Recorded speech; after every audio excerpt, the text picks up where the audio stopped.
liberty, and justice for all. A.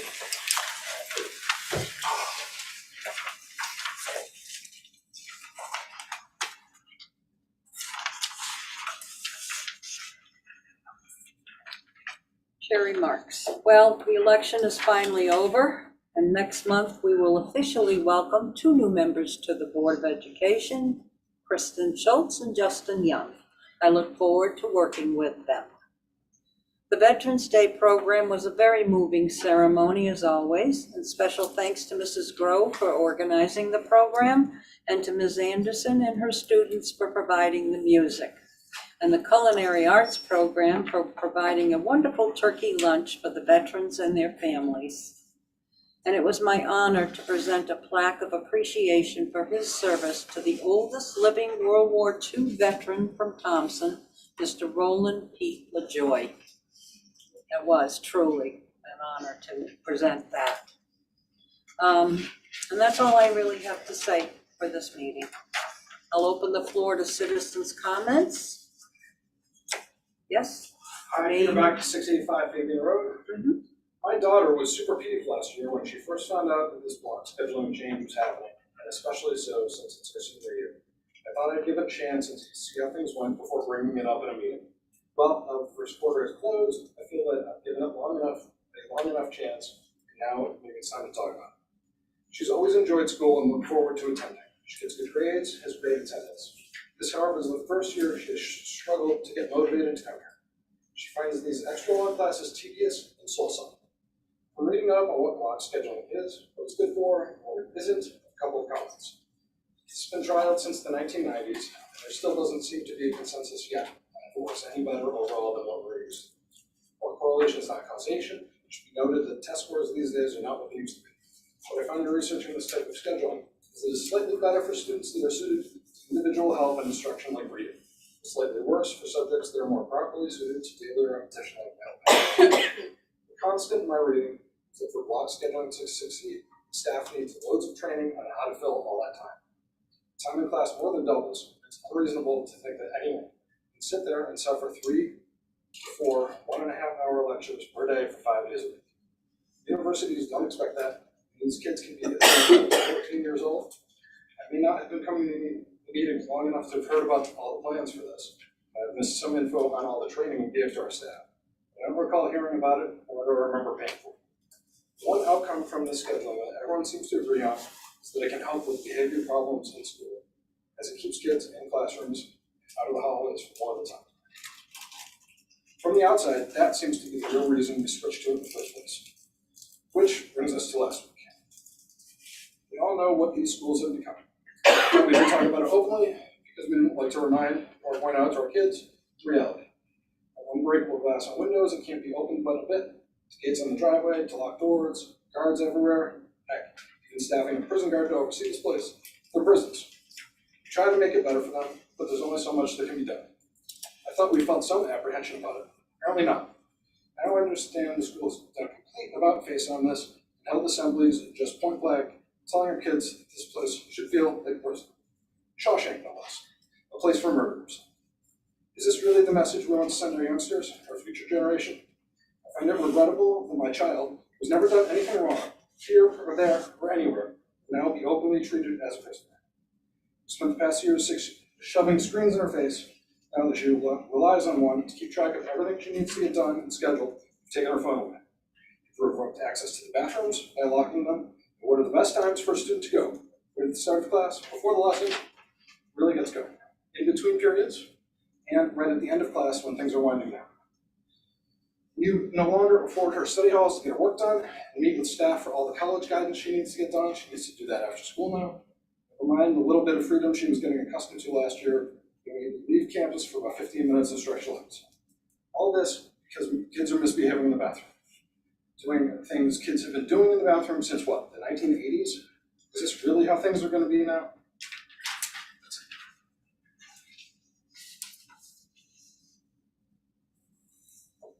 Any other citizens' comments? Yes.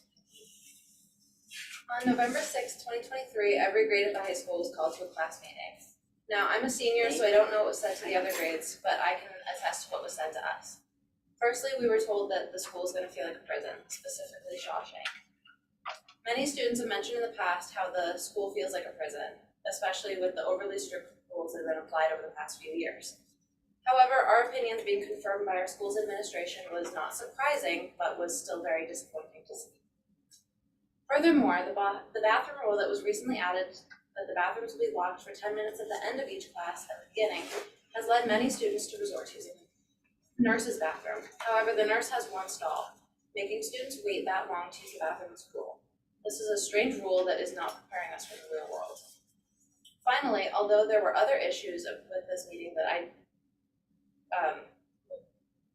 don't think are as important to bring up, the public humiliation tactic that was used, I'd like to speak about that. Bathroom punch cards, nicknamed potty passes by the students, were reinstated this quarter.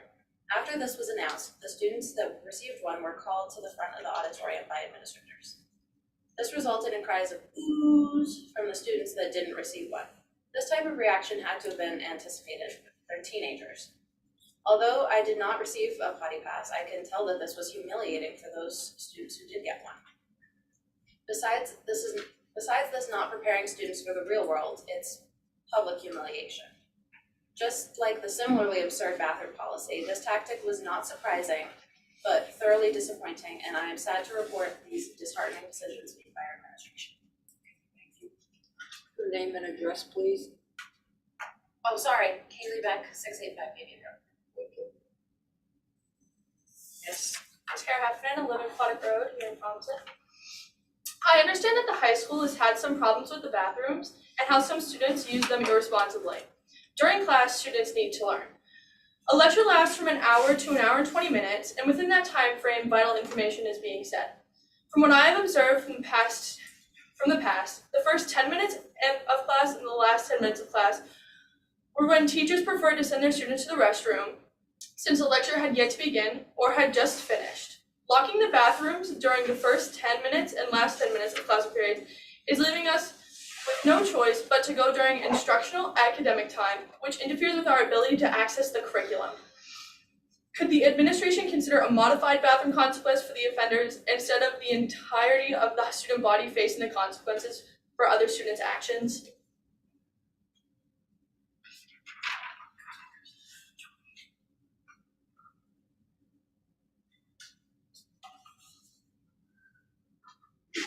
Any other comments from the in-house audience here? Comments from the Zoom audience? Yes, this is Lois Robin, 22 Oak Drive, Thompson, Connecticut. I'd like to know if there's a way that we can get an overall view of the grades over the last 10 years and where there's been an increase in grades. Can we tell if that's been new students or existing students? What do you mean by grades, Lois? Do you mean test scores or do you mean? Yeah, we'll go with test scores for now. Okay. They're online on Ed site. All right, I don't believe I have access, so I will go ahead and reach out to the admin. Well, all of that test data is online in the public portal on Ed site. You just have to Google Connecticut Ed site and you can go back several years looking at test data. And does it have the specific grades as well as if those are new or existing student grades?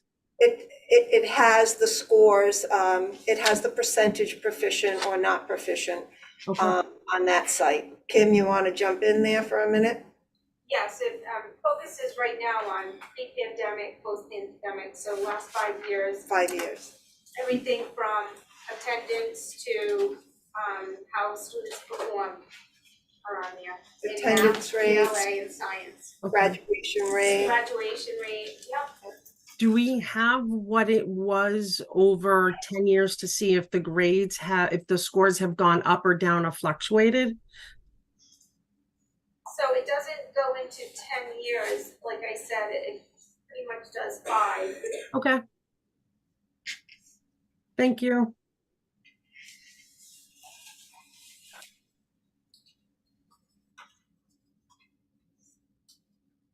Anyone else from the Zoom audience?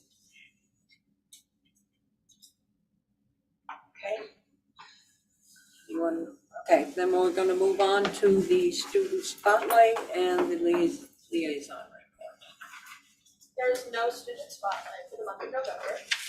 Here are our teenagers events. November 1st and the 7th was the Turtle X Box Talent Practice. On November 7th was the high school parent prayer meeting. On November 8th was the Teen May Just Pride Day, the bulb planting, and the TGT dress rehearsal. On November 9th was TGT at 7. On November 10th was Veterans Day, where we had no school. On November 15th, there will be the honor roll for the first quarter assembly. On November 17th, the TSLT in-service and meeting with Tyra Pengress about 65 Main project will occur. On November 21st, the virtual school assembly for the dangers of fentanyl will occur, as well as the powder puff assembly. On November 22nd through the 24th will be Thanksgiving break, and on November 28th are Peter Pan auditions. The student voice forums, the first one was about the morning announcements. A student wrote that they would like to see the students take back over doing the morning announcements as was done prior to COVID. Student council members unanimously approved this idea and mentioned that students could volunteer to do the morning announcements or serve through the public speaking course. TSLT President Erica Lake approached Mrs. O'Connell to see how this can be achieved, and she said it could not. Students continue to be concerned about the workload to a lack of independent work time. The student council agreed to continue to look into possible solutions for this student issue.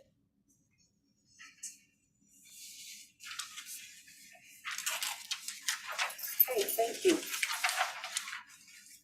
Next on the agenda is the approval of our minutes from our regular October 10th meeting. Like a motion, please? I'll make the motion, Kathleen. I'll second. Okay, we have a motion and a second to approve the minutes. Anybody have any discussion on them?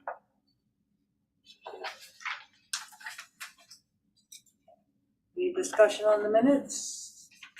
Hearing none, I'll put the motion to the floor for a vote. All in favor of approving the minutes from our October 10th, 2023 regular minutes, say aye. Aye. Any opposition, say no. Any abstentions? I'll abstain. Okay, so the meeting minutes are approved, 8 ayes, 1 abstention. I don't believe we've had any subcommittees. No.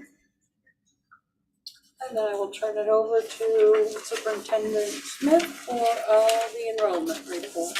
Okay, at Marriott Fisher, we have a total number of 381 students. There is no change from last month. At Thompson Middle School, we are at 269 students. We're down 1 student from last month.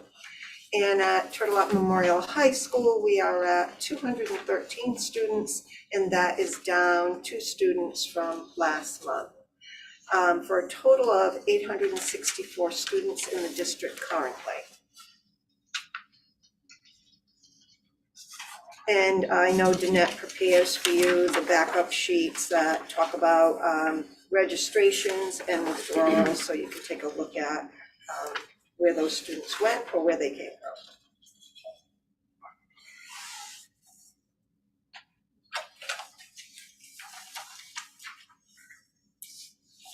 Next is a presentation on the high dosage tutoring program by Patty Chanel. As you know, the district wrote a grant for a high dosage tutoring program. Patty and I worked together with Kim and the guidance counselors to identify the number of students that actually didn't meet the mark on our last SBAC assessment last spring. We noticed that it was a large number of students. We put in a grant ask that we didn't think we would get, and we were awarded all of the funding. So we're pretty excited about that, but the amount of work on the backside is tremendous, and Patty has done, I've got to say, a phenomenal job. But I've said this time and time again, this is a game changer for our district. This is a once in a lifetime opportunity to close the learning gap in mathematics and have kids move up and be closer to grade level. And the big focus is on grades 6 through 9, and we can't be more thrilled that the state chose us. And I'm going to turn it to Patty and the folks from Catapult Learning. For those of you that may not be familiar with the high dosage tutoring program, districts across the state and across the country post-pandemic have been seeing performance in middle school and secondary math take a huge dip. And one of the things that the state of Connecticut decided to do with the ESSER funds that the state had was to put, initially they were going to put $10 million for districts in Connecticut through a competitive grant process to provide high dosage tutoring to students in grades 6 through 9 for the exact purpose of closing gaps and improving mathematics scores. Through the grant process, after they reviewed all of the applications, the state actually increased the funding to $11.3 million for districts in the state. We are one of 44 schools in the state to receive funding. The next local school to us is Putnam, and their plan is to only service 32 children. Our plan, the grant that we wrote, was initially to service 189 children in grades 6 through 9. That number has been reduced a little bit due to kids that have moved out or kids that have shown that they may not need this program. So I have prepared and completed a schedule with the help of the administrators and the guidance counselors for approximately 170 children in grades 6 through 9 to receive tutoring services. The criteria is established by the state as to the children that we should be looking at. They are accepting one and only one form of measuring growth, and that is the Smarter Balanced Assessment, which will be given again to our students in the spring. So their growth will be measured based on that assessment. High dosage tutoring is intended to be a very small group or one-on-one to supplement, not to replace their classroom instruction. The state, through this whole process, vetted 16 companies to provide tutoring services.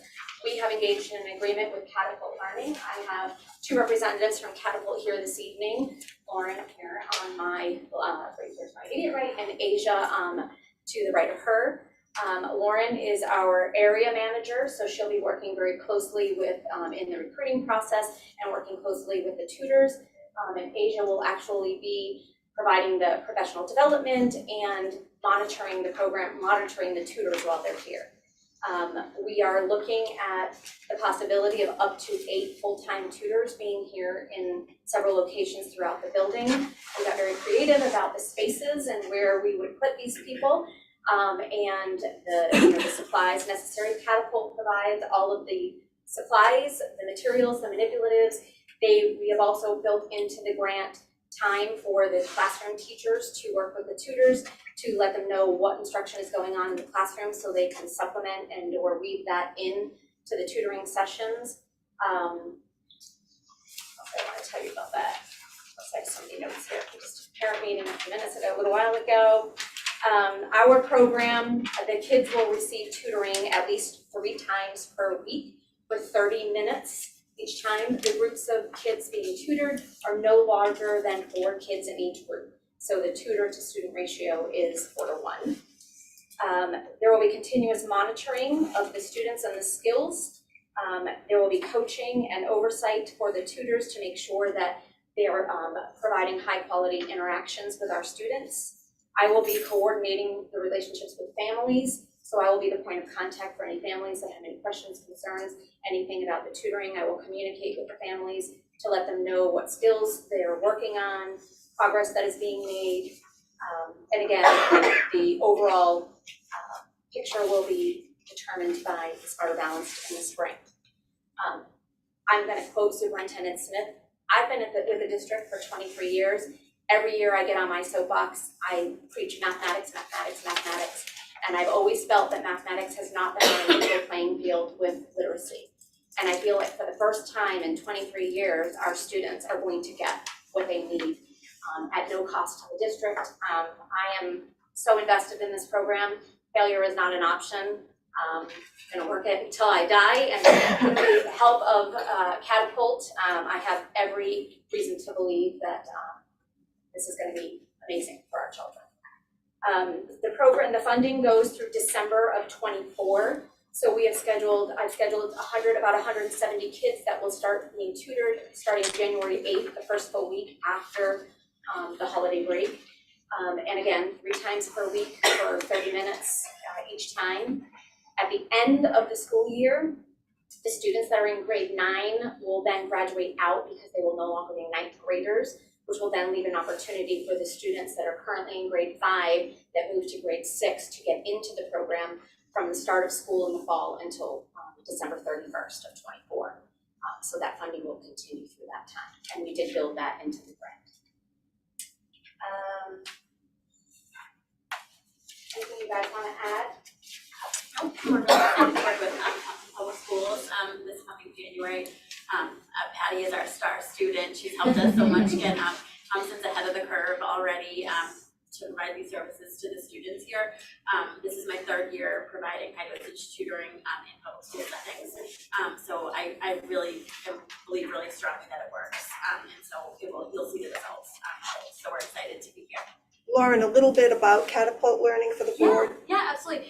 So Catapult Learning is an education company that we've been around for almost 50 years. We provide services that range from intervention, high dosage tutoring. Asia actually is our professional development and teacher coach as well. So there's a whole arm of Catapult that provides these services. We work in public school settings, private school settings, really across the board.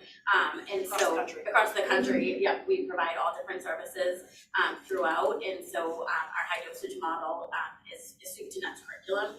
We come in, we provide all the materials, like Patty said, the training, the support, and we want to customize it for the students here in Thompson. Patty, I have a couple of questions. Yes. So on the assessment end, you've already assessed the 170 and picked them, correct? We selected them based on last spring's SBAC. Okay. For the freshmen, we are also going to be looking at the PSAT data, which we believe will be available the first week of December, so that we can fine tune the freshmen that we had selected based on their 8th grade SBAC. We're going to see if any of that data has changed when we get the PSAT data. So when you do your regular analysis, you yourself overseeing the 8, I guess it is, are you gonna do that like on a weekly, bi-weekly, like how will you do that? We haven't really gotten into that deep yet. That is one of our next steps in talking about what kind of information, what specifically do we want to provide to families. We want to make it reasonable. We don't want to make it too paperwork heavy and bother parents too much, with information. But we want it to be meaningful. So I was gonna say, part of our program, we'll do our own assessment too. So we'll come in and we'll administer Renaissance Star to all the students. So we'll have our own benchmark assessment. And then our curriculum has an exit ticket built into every single lesson daily, so that we'll have that formative data too. So it's really one of those situations where we'll figure out the best communication mode between us, the teachers, and then also the parents. So sometimes those type of things happen in real time. We want to make sure that we're providing the right amount of information. What will the grade, you said the 9th grade would be the ending grade, what is the start grade? 6. 6, so do you ever have children that max out after maybe 4 months, they're really becoming great with their math, and you then time them out? Do you then pull in another student that you reassess, maybe could use it, or how do you do new students coming into the district if they need it more than? Well, we built into the grant, we built in for 189 children, and right now we're only using 170. So do you have those slots open? So we have new children that come in. The first thing that I will be doing is I'll go through their file. I will look at their previous assessment data from their old district. We have a way of correlating whether they come from Rhode Island or Massachusetts and correlating that to the SBAC data. So we'll look at that, and we will definitely have seats for those kids. We'll plug them in. And in terms of exiting kids out, because the state is holding us accountable based on the SBAC data, our kids won't take it this year until the spring, and we won't get that data until July or August. So that's when we'll know if we'll have kids that will then graduate from the program and not go back in the fall. That's awesome. Sounds great. Love it. I know that math has been a problem, not just here, but kind of everywhere. And I definitely hear the math versus literacy, and it's always been a concern. But I also did a little math while you were talking. For the 6th to 9th graders currently, that's 2/3. That's 2/3 of all of our students is 170 in those grades. Is it? It's legitimately that much. You need 2/3 of our students are that far behind that they need intensive care. Well, How much of that is related to pandemic? Some of that can be, some of that I'm attributing to the pandemic. I'm gonna be brutally honest, some of that is, when you're talking some of your, your higher aged students, by the time that the testing took place, they may not have taken the SBAC seriously and could have just, flubbed it off. And so we really aren't getting an accurate picture, which is why I'm really excited about the fact that they're going to do their own benchmark data and see, and that the instruction is going to be tailored to the group. And we may jumble kids based on the assessment data that they do. We may move kids out of one group and put them in a different group because they have some of the same deficits as some other kids. We really want this to be as meaningful as possible and that the kids get the most out of it. Thank you. Absolutely. if you recall our SBAC data from last year, 35% of the district was proficient in math. That was grades 3 through 8, correct? Which is the inverse of 2/3. Okay.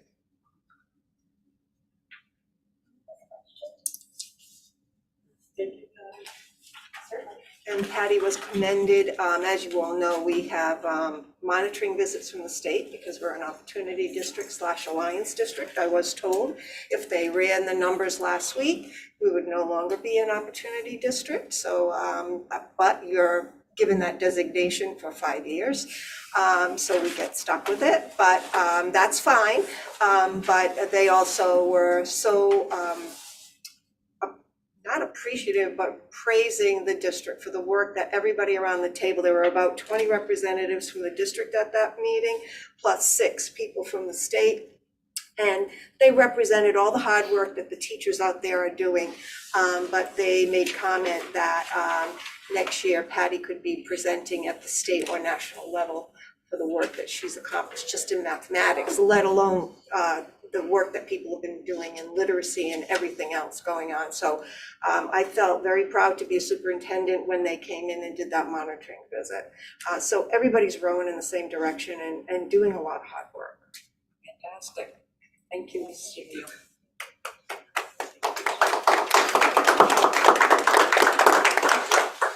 I might have missed it, but where are the tutors coming from? So we are recruiting and hiring them, so we'll vet them and they'll all come through our recruiting process. And also make sure that they meet the standard that you guys have right here in your district for hiring. And we'll train them on our materials as well. You typically have good luck. I mean, we can't find any help. But you typically. We have said that to them so many times. We have weekly meetings. Superintendent Smith and I have weekly meetings with Catapult to talk about, what have we done this week and where are we? What are our next steps? And every single time I say, you're gonna be able to do this, right? You're gonna be able to get us these tutors, right? Yeah, we're a national team, so we have a very large team dedicated just to recruiting for Connecticut. So we have the legwork, it's very focused. Good, thank you. And do the tutors tend to stay? Like, do they stay with the project for that duration? Yes, they typically do. And it's one of those things that we talk about hire. We make sure that they. The importance of staying, because the kids having to have new people. Sure. Consistency is part of it. And again, Patty, the schedule is created. Yes, exactly. So when we go to hire, we get to hand them this and say, can you commit? Yes, yep. She's doing such a phenomenal job. So the kids are scheduled in the same location with the same tutor for every single session. So there's no confusion about where they're going, when they're going. I'm working now to develop a schedule for each individual child that will say, on this day at this time is when you go, on this day at this time, and this day at this time, so that there'll be no question about where they need to be when they need to be there. So are the students gonna have the 4 students, are they gonna have similar needs so that we're not trying to teach all over the place? Well, that's what we, initially, right now, we just group them together by, not necessarily by likeness, but once they go through the process of doing the benchmark, we're gonna be able to see kids that might have common deficits that we can then regroup them. Okay.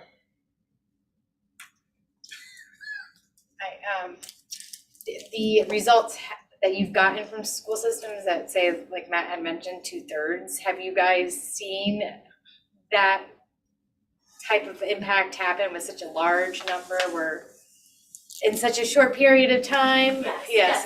So one of my schools in particular that I work in Massachusetts, the district independently did a study where they lined up their catapult kids and their non-catapult kids and tracked the growth, and the catapult kids' growth was like 3 to 4% higher than the students who didn't have catapult intervention.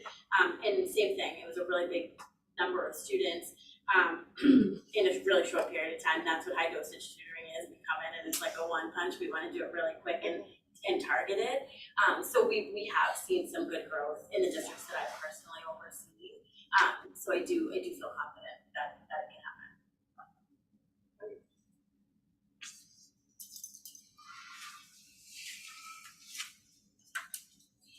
Thank you. You're welcome. Thank you.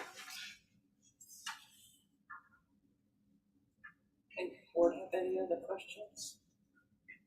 All right, then we move on to Ms. Savansky with, I don't know how to pronounce, Noyce? It's NOICE, but it has an acronym. So if you can remember, about 3 years ago now, Courtney, as an Alliance district, we were given the opportunity to have some of our math teachers apply for a very intensive professional development program, and Courtney's going to talk a little bit about it.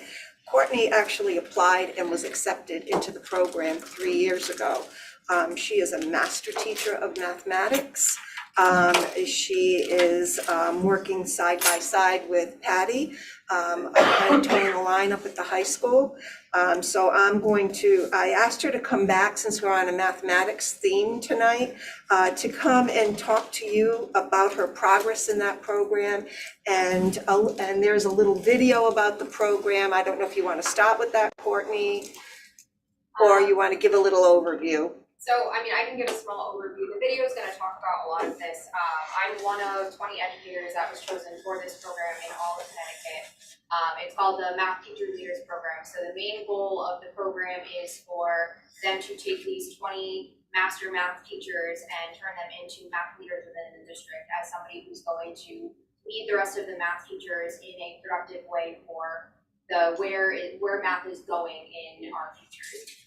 So I wrote a little note so I don't forget stuff. It's a series of 4 grad classes. I've already completed 3. The first was on pedagogy and methods, and this summer was on leadership. So it was working with a lot of different principals, assistant principals, curriculum directors from all over the state over the summer who came in and talked to us about the challenges, but also the benefits of being a math teacher leader and staying as a teacher in the district, but taking on all these additional leadership roles to help push your district forward in the right direction. My big project, we have to do a big project every year.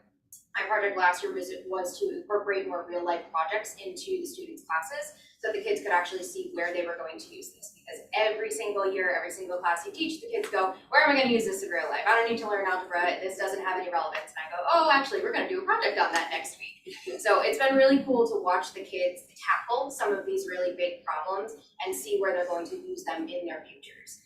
My project for this year is taking more of a leadership role, so I'm actually working with another member of my group that's at Putnam, and we're working on a peer observation protocol to start observing teachers across the districts, because Putnam is also doing the CPM program. So we're working together so that we can do observations, we can grow and learn with each other, so that the 3 of us in my math department and the 3 over in their math department can have more people to bounce ideas off of. And in class, it's a lot of increasing rigor and increasing engagement. My class runs very different than a traditional math class. The kids are working at whiteboards for 90% of the class, and it's me walking around to each of the groups, kind of helping lead them in the right direction and checking their work as they go. So it's a lot more interactive, and the kids have really grown tremendously in the last couple of years from this not new method, but the method of teaching, where they're a lot more engaged and they have to grapple with some of this higher level mathematics that they haven't been exposed to in the past.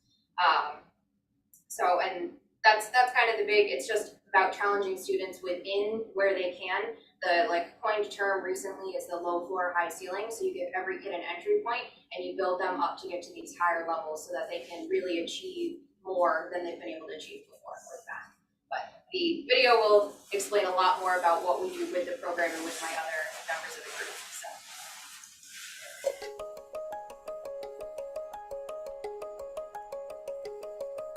The Connecticut Noyce Math Teacher Leaders Program is a 5-year professional learning and service program.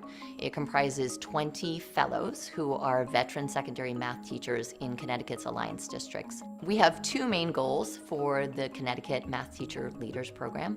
One is to develop a cadre of 20 exceptional veteran secondary math teachers and support them in becoming math teacher leaders. The other is to advance the infrastructure in Connecticut so that in an ongoing way we can support the development of math teacher leaders. So we have a wonderful leadership team. We have Gladys Kersaint, who's one of the vice provosts at UConn. We have Fabiana Cardetti, who's in the mathematics department at UConn. And we have Jen Michalek, who is a consultant for the Connecticut State Department of Education. So the value of teacher leadership from the state perspective is incredibly critical in mathematics. It's really important for us to grow our own math teacher leaders from our pool of math teachers who are out there, particularly given what a shortage area math is. I think the program is obviously very specific to mathematics teachers that have a very, very strong willingness to not only lead, but also remain in the classroom. And that's one thing that I learned very quickly with the fellows. They were very, very passionate about building their capacity, enhancing their communication and their leadership skills, while maintaining their roles in the classroom and what that could look like for them. So the fellows are building a toolbox to be able to be leaders.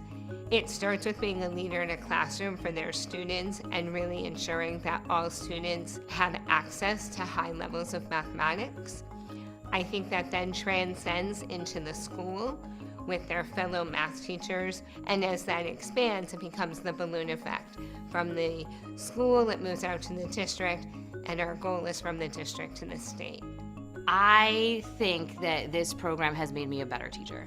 Hands down. Like, I thought that I was doing a pretty good job beforehand, and because of this program, I am seeing in my own classroom the community that is forming between my students, the way that they're thinking. In just 2 years, I've seen my students thriving. My classroom has 7 different languages some days in one room, and seeing my students in multiple languages figuring out how to solve one problem is just like, this is amazing. This has been, just in the last 2 years, by far the best professional development that I've had. There are just so many opportunities and so many things that I've gotten to do that I wasn't sure I would ever do. And this program has been really good about helping teachers to sort of take on those leadership roles and be a little bit more courageous and try to scale our impact. So the fellows are amazing. So they've certainly had wonderful impact. In year one thing that we did was a survey at the beginning of the year and at the end of the year of their students. So we had over 900 students surveyed. They talked about having more opportunities to actively engage, and they talked about the fact that they were more comfortable in math class than in previous years. I think another valuable thing about the fellowship is the collaboration amongst teachers in Alliance districts. We've all shared materials, we can call each other if we're having a problem, and we'll work together and figure it out. So it's been nice to have that group of people to talk to, lean into, and share with. I love hearing about what other fellows are doing, and a lot of the ideas that I'm bringing into my own classroom are coming from listening to these other teachers. Like, there are some great strategies that I brought into my classroom that have come because at least 3 or 4 other fellows have said, oh, try this next. I did this, see how it goes with you. It's like collaboration across districts, which is awesome. The fellows have created a wonderful community. We've had a lot of time working together. They've had coursework together in the summers. And just throughout the year, they stay connected. We have our collaborative learning groups, which meet bi-weekly in small groups of 4 or 5, facilitated by a project lead. So the individual learning projects are essentially an action research project where a fellow takes a problem of practice and something they're very passionate about, and they formulate a question. And all of these questions are to understand more about teaching and learning in ways that having the answer to that question can support more equitable outcomes for students. So through the fellowship, I've had the opportunity to work with a graduate student at UConn, and we've worked together primarily this year on equitable assessment practices to help students show their understanding and achieve higher goals in mathematics. This is my first year actually getting a student teacher, and it's something that I've wanted like for a very long time, and so I'm really excited to have this student teacher with me. And so because of the program, we've like talked about how to lead other teachers, and it's been really rewarding watching my student teacher, who's only been right now for like a month or so, but I've seen her grow already. It's an opportunity to increase capacity on behalf of students for all of the Alliance districts. But if there's a way that we can grow it and bring more stakeholders to the table, that could be a powerful opportunity. I hope for the broader education community is to think about how can you look at your own resources, your own veteran experienced math teachers who are very successful, and think about how to expand their impact. Our teachers are wonderful with their students in their classroom, but to get to a point where we have more equity in mathematics education, we need to expand their capacity and support them in having an impact beyond their classroom, whether it's at the school level, the district level, or even beyond.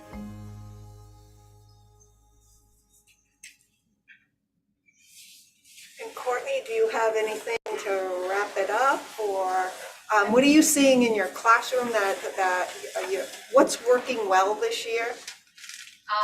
So last year I started to incorporate the whiteboard learning. This year, but I've kind of moved to the kids get like a 7-minute introduction with me where we go over a little bit of prerequisite material from either the previous class or something that they need to know for the lesson.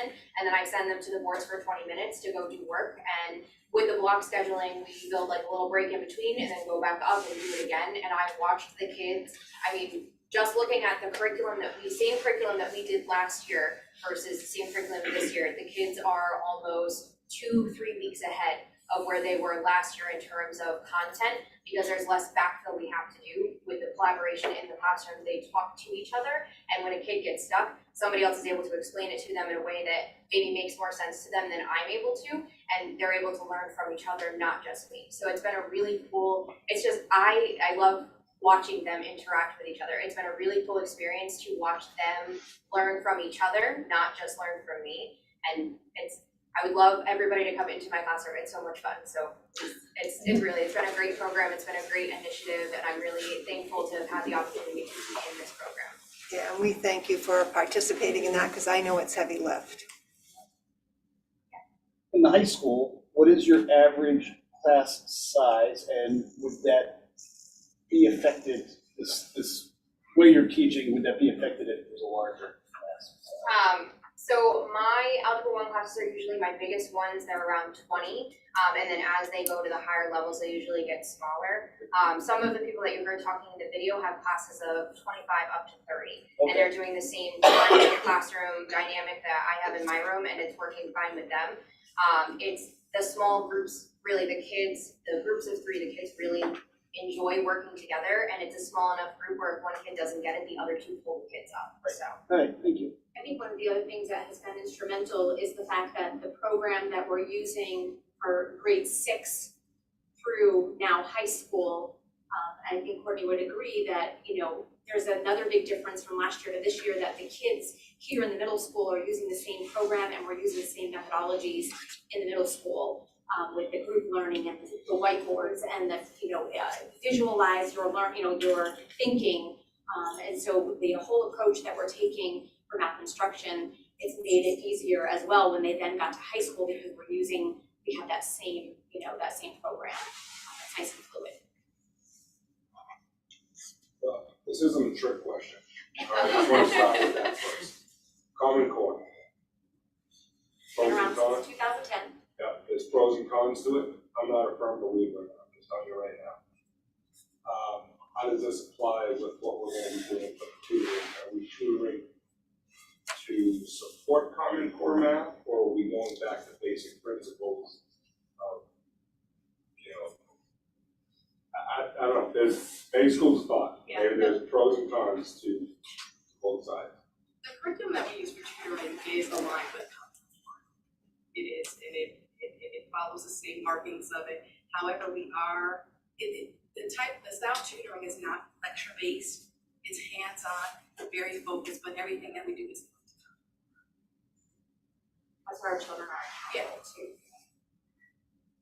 Like I said, I'm not a firm believer of Common Core. I think you need to make a I know, present. I think the I do. older generation has a hard time with it, but I feel like the younger generation, actually, my son can do that in his head that I could never do. And he you know? understands it. Yeah, right. It is definitely a change, but we see the positive effects from it.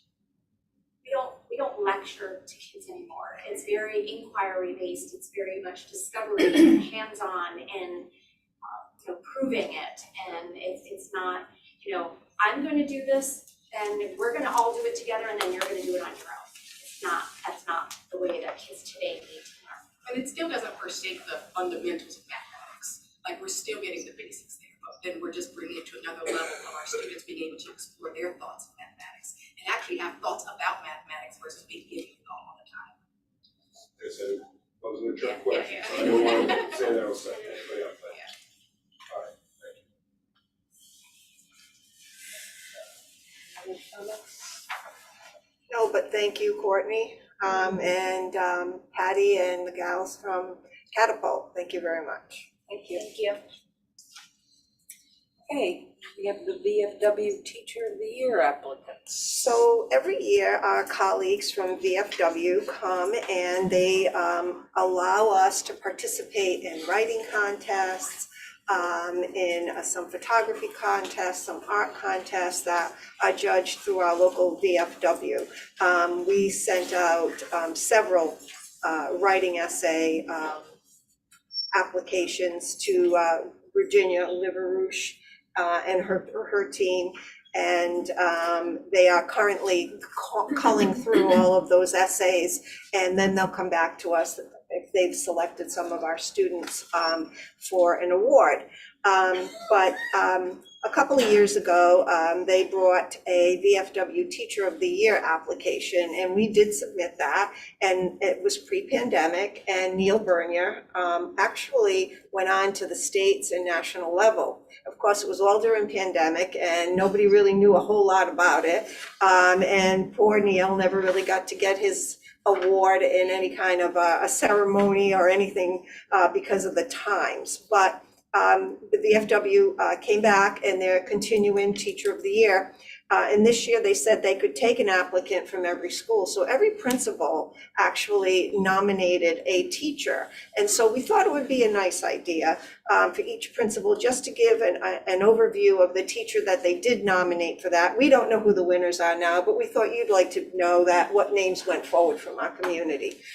So I know Larry should be on Zoom.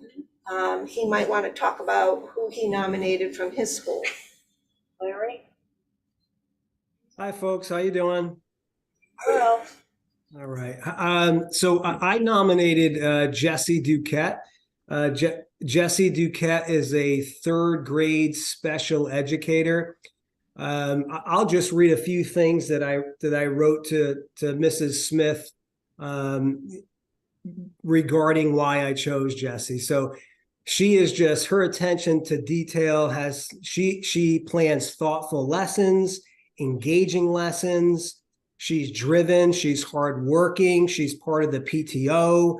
She just successfully completed the extremely challenging training, the OG training that Mrs. Smith has discussed at the last couple of board meetings to identify dyslexia in her students. She's constantly using various assessment strategies. Her disposition is just so fantastic with the students. She collaborates with colleagues. She attends professional conferences. She's part of the PBIS committee in school. She just does so many different things for the community and for the school at large. She's just a remarkable educator, really, truly one of the best educators that I've worked with. She's just a tremendous human being as well. So Jessie Duquette, third grade special educator.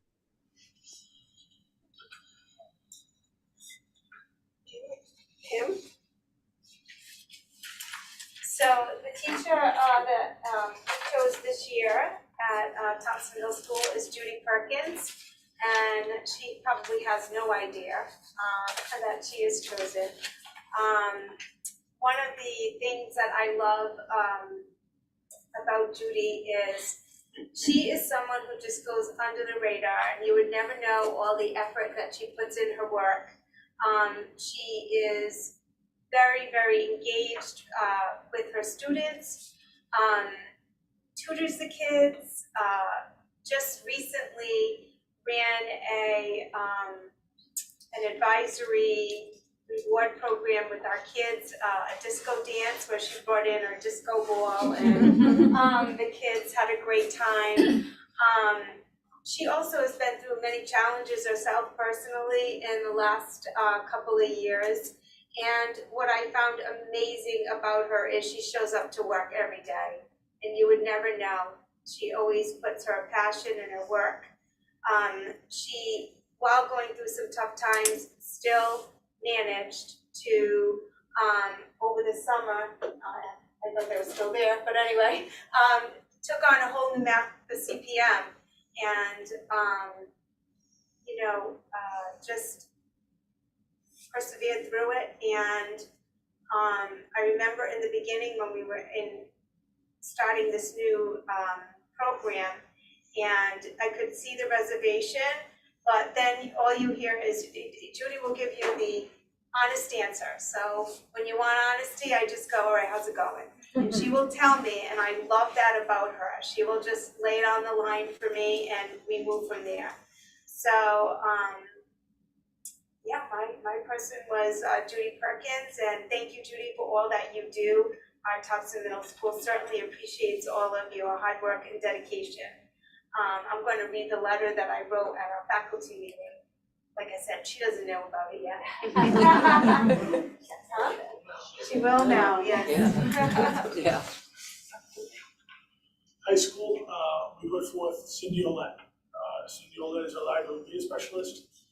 Not only that, I mean, she's, if you can tell, Miss Dorla, she is the head of the TSLT. She has been the Sunshine Club, the Spirit Association. She's done senior, my first 2 years, we were struggling. She stepped up with Deb to do senior advisors to make sure those kids were all set. She rewrote our graduation requirements to switch over to capstone. She oversaw the Tiger Pals initiative, our Church 2 flag. Pride days, those were her, Deb, and Trish. She has been a tremendous, she's just an unbelievable educator. I think I have 3 students here that speak on her behalf for giving the opportunity. She teaches our kids to have a voice, which I think is probably the most impactful thing I can say about her. They're here speaking because of, I have a pretty strong feeling because of the impact that Cindy Olette has had on them.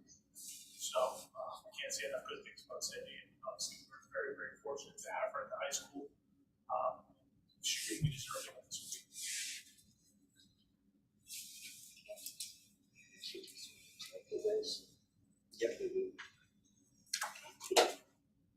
Good luck to all of them.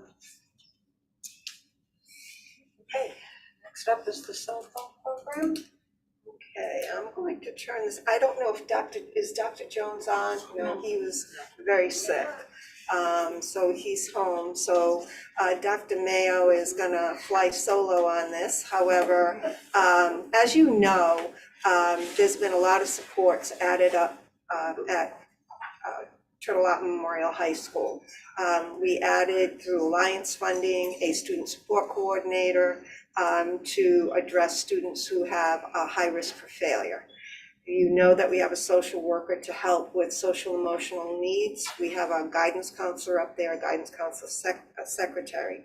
Through the mental health grant, we were able to add a BCBA to start to address some issues of students in the classroom and to develop restorative relationships between the teacher and student. In addition, a portion of Dr. Jones's time is up at the high school. He's assisting with some discipline issues up at the high school so Dr. Mayo can get in the classroom and observe instruction. And so that has been going well. However, more and more we're seeing some behaviors that we do need to address at the high school, and not in a prison-like way, but we do have to address them because it is a safety issue. And so I'm going to turn it to Dr. Mayo.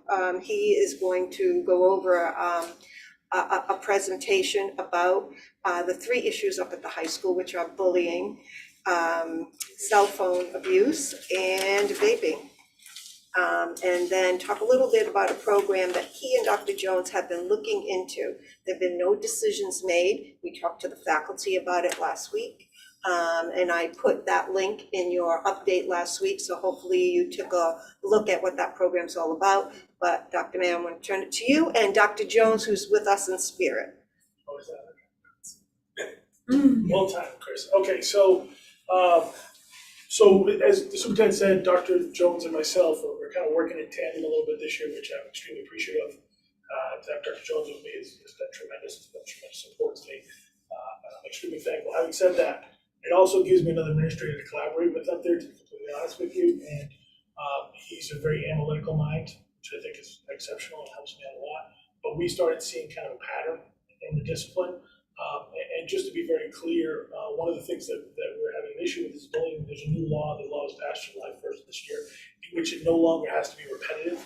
First time somebody does or says something, it's considered bullying now by the law. And what we had found was a lot of it was through social media. So they were using Snapchat, things like that. Whereas my first 2 years, as many disciplines as I had no bullying. This year, we've already had 3 in the first 2 months with Dr. Jones and myself. So that was one thing we looked at, obviously, as with everybody else, pretty much across the United States, but I know the other high school principals in my meetings with the ECC have stated that they're kind of at their wits' end with vaping. Vaping has become kind of a really big issue. Thus some of the things that we put in place to hopefully limit it, and we have seen results on that. But the other piece too that we noticed is that kids were, even though they were not supposed to have cell phones, were still trying to meet up, do things, utilize their cell phones. And of course, the third thing was the cell phone use, which we went into the pockets, which seems to be having an effect, but we thought through Dr. Jones and myself, we figured we'd just look into something that might have a little bit of a stronger effect. So what we looked into, and what Dr. Jones was good enough to kind of start the ball with, was his wife works at a school in Central Falls. Central Falls, and they just started this program. A couple of the schools out where the district that I came from prior to here, they have gone to this program. And so that kind of just started the ball rolling, and him and I reached out to a number of schools, kind of got their take on it, did some research on our own. So what I want to do first is pass around just these are what we call yonder bags. So what a lot of schools are doing is they're having their students each student gets a yonder bag, they put their phone in here, it seals, all right, and then what happens on the way out is they can tap it by a thing, almost like, if you guys have ever been to retail, you know those the things they put the tags through that you can't really get through, but then when they use that thing, they pull it off, it kind of turns out. It's kind of similar concept to these. So it would be sealed up, they'd have their phone for the day, but it would be sealed in a pouch, and it would open at the end of the day on the way out. So that's that. There's a couple of things that just that he wanted me to kind of mention.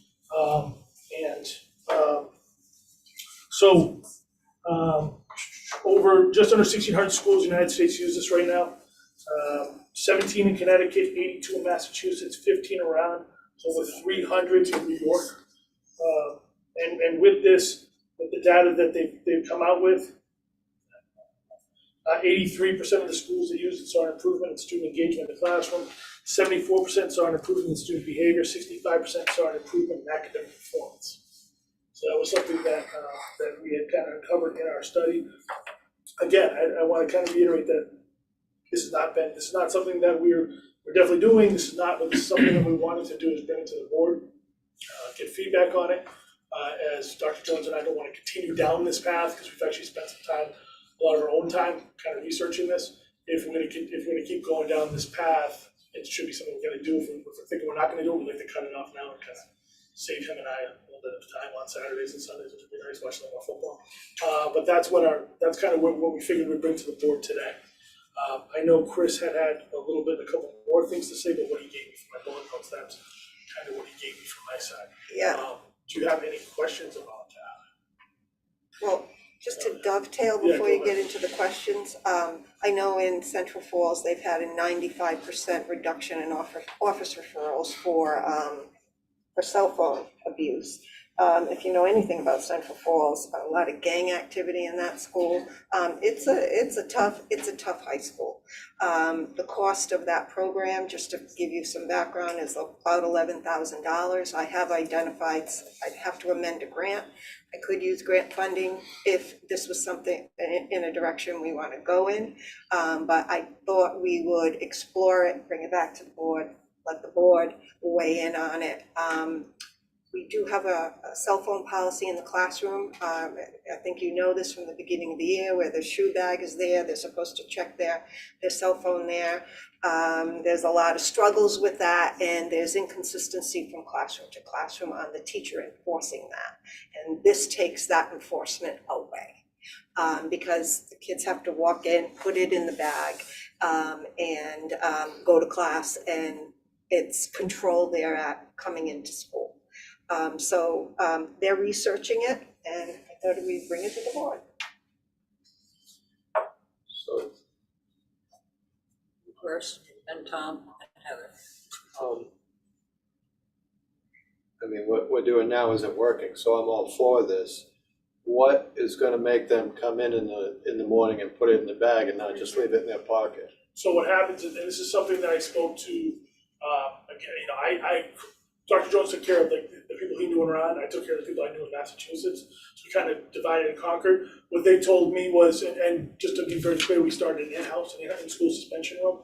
So if they come in and it's on them, they have to go directly to in-school suspension, as long as we hold to that model. And now the school that I talked to is 2,100 kids.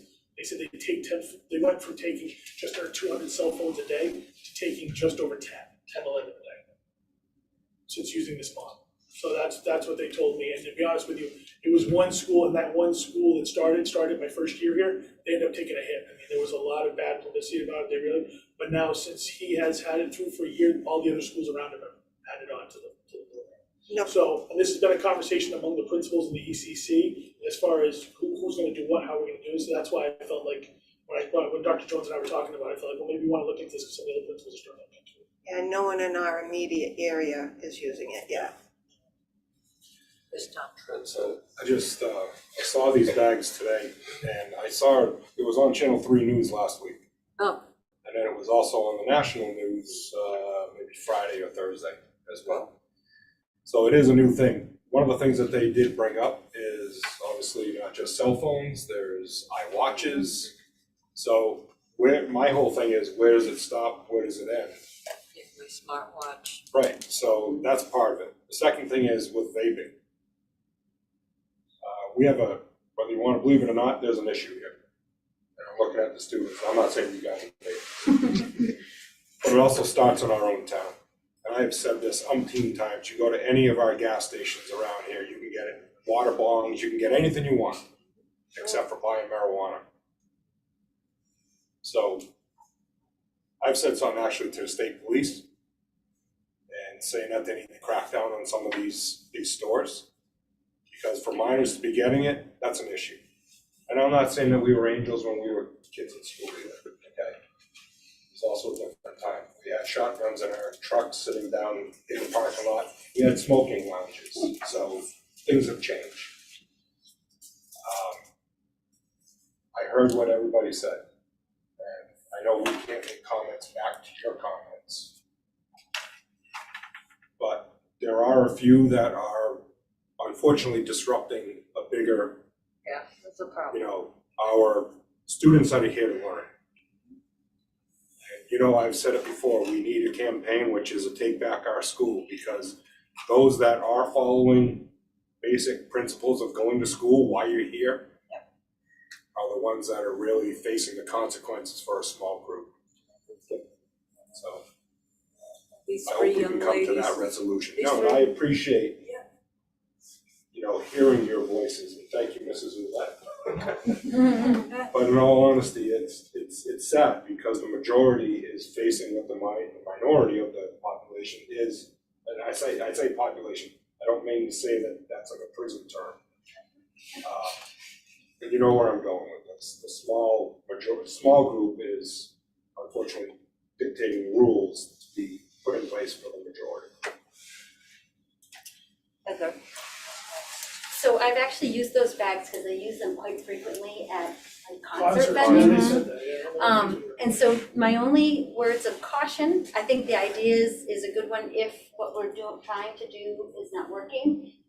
I don't know if we first try to make the teachers who aren't complying comply, Yeah, we're in the process. to see if we can remedy it without jumping to the next step. But if that's not possible, the problems I see with the pocket, though I like it, the smartwatch texts, calls, does all kinds of things and can be slipped easily out of that if you require them to be put in. Why? Because I've done it at a concert. So I don't know if there's different brands that have like a slightly different top so that you can't, if you are gonna put your smartwatch in there too, that you can't get it out. What happens when the bag gets damaged? Is that a cost back to the student? Because I can see these getting tampered with or And the way that abused. Dr. Jones and I started writing it up, just kind of, because we need to present to the superintendent kind of what our findings were. One of the ideas was to treat it like you treat the laptop. Right. Where you sign a thing at the beginning of the year, and if any damage happens to the laptop, you have to pay for it. If any damage happens to your bag, you pay for it. Now, having said that, part of the thing that Dr. Jones has been advocating for too is that they have the bag, they can, it's little solace to them, but is that they can design the bag or they can do whatever they want. It's just something like that. Yeah, but that was one of the things that we came up with, was like, well, what happens to the bags? That's what we thought. Now, having said that, the bags aren't supposed to be, it's just, exactly, the first time you buy all the things you have to demagnetize, and then into the kit, it's the first time you have to buy, after that, they're. And then the only other concern that I have is the whole locking process and unlocking process that will happen all at once at the beginning of the day and all at once at the end of the day. Is that gonna take away from learning time to make that happen so that kids can still get on their bus and all of that sort of stuff? Dr. Jones said his wife's school is how big? Oh, gosh, I think there's 2,000 kids or more. So he said it takes under 7 minutes for the entire school to lay out to the bus. So 2,000 kids under 7. So what happens is you put one, this thing can be taken out, the main part of the unit's in the wall, and you slide it and locks in, or you take it out. One would be there, one would be down in the cafeteria. And there's handheld ones Yeah, that. there's handheld ones, exactly. So if we ever went, because Dr. Jones researched this, if we ever went off for some reason, obviously we know with safety, we're gonna get off grounds, we just grab the handheld one, we go with us. We can just quickly do it, yes, sorry. What's up to you? I think Danielle was raising her hand first. My thought process was if we had a few of those bags for maybe repeat offenders, because I feel like accountability should be obviously served up if there are repeat offenders, but if there's kids that are just doing what they're supposed to be doing, maybe that would be an incentive for the other kids to now want their phone in the bag. You know, just as a thought of like, hey, you keep repeat offending, your phone now has to go in this bag. Whereas you see your friends putting theirs and, you know, I mean, so like kind of maybe an incentive to get their phone out of the bag if they can show that they, you know, can do what everybody else is doing. Because I do feel for them because it's like you're getting pulled in where, you know, where other people aren't following the rules, but at the same time, you guys, your hands are tied too, because you can't be in bathrooms, you can't be here, you can't be there, you can't be everywhere. And they do have to learn, but I feel like if I was in high school, I would do everything I could do to make sure my phone doesn't go in that bag. But, you know, so I think maybe even just having them there for like, you know, repeat offenders, be like, all right, you lost your privilege, instead of making the whole school lose a privilege. Yeah, there might be a way to pilot it too. Yeah. So, I don't know that you answered Bill's question in terms of, so at the beginning of the day, you got 200 high school students, give or take. How do you know that somebody put their phone in the bag? How do you identify that it's in the bag? So it's less, and it's a good question, it's less about being in the bag as opposed to being out or being on you or anything like that. So the bag would be, they would carry the bag around with them, it's visible, we can see something, you know, that it should be in it. As they're coming up, we would have either we thought about this, would have either the student's behavior coordinator at the top, coming out of the lunchroom, myself at the front, when the kids come in the front, we can see them put it in.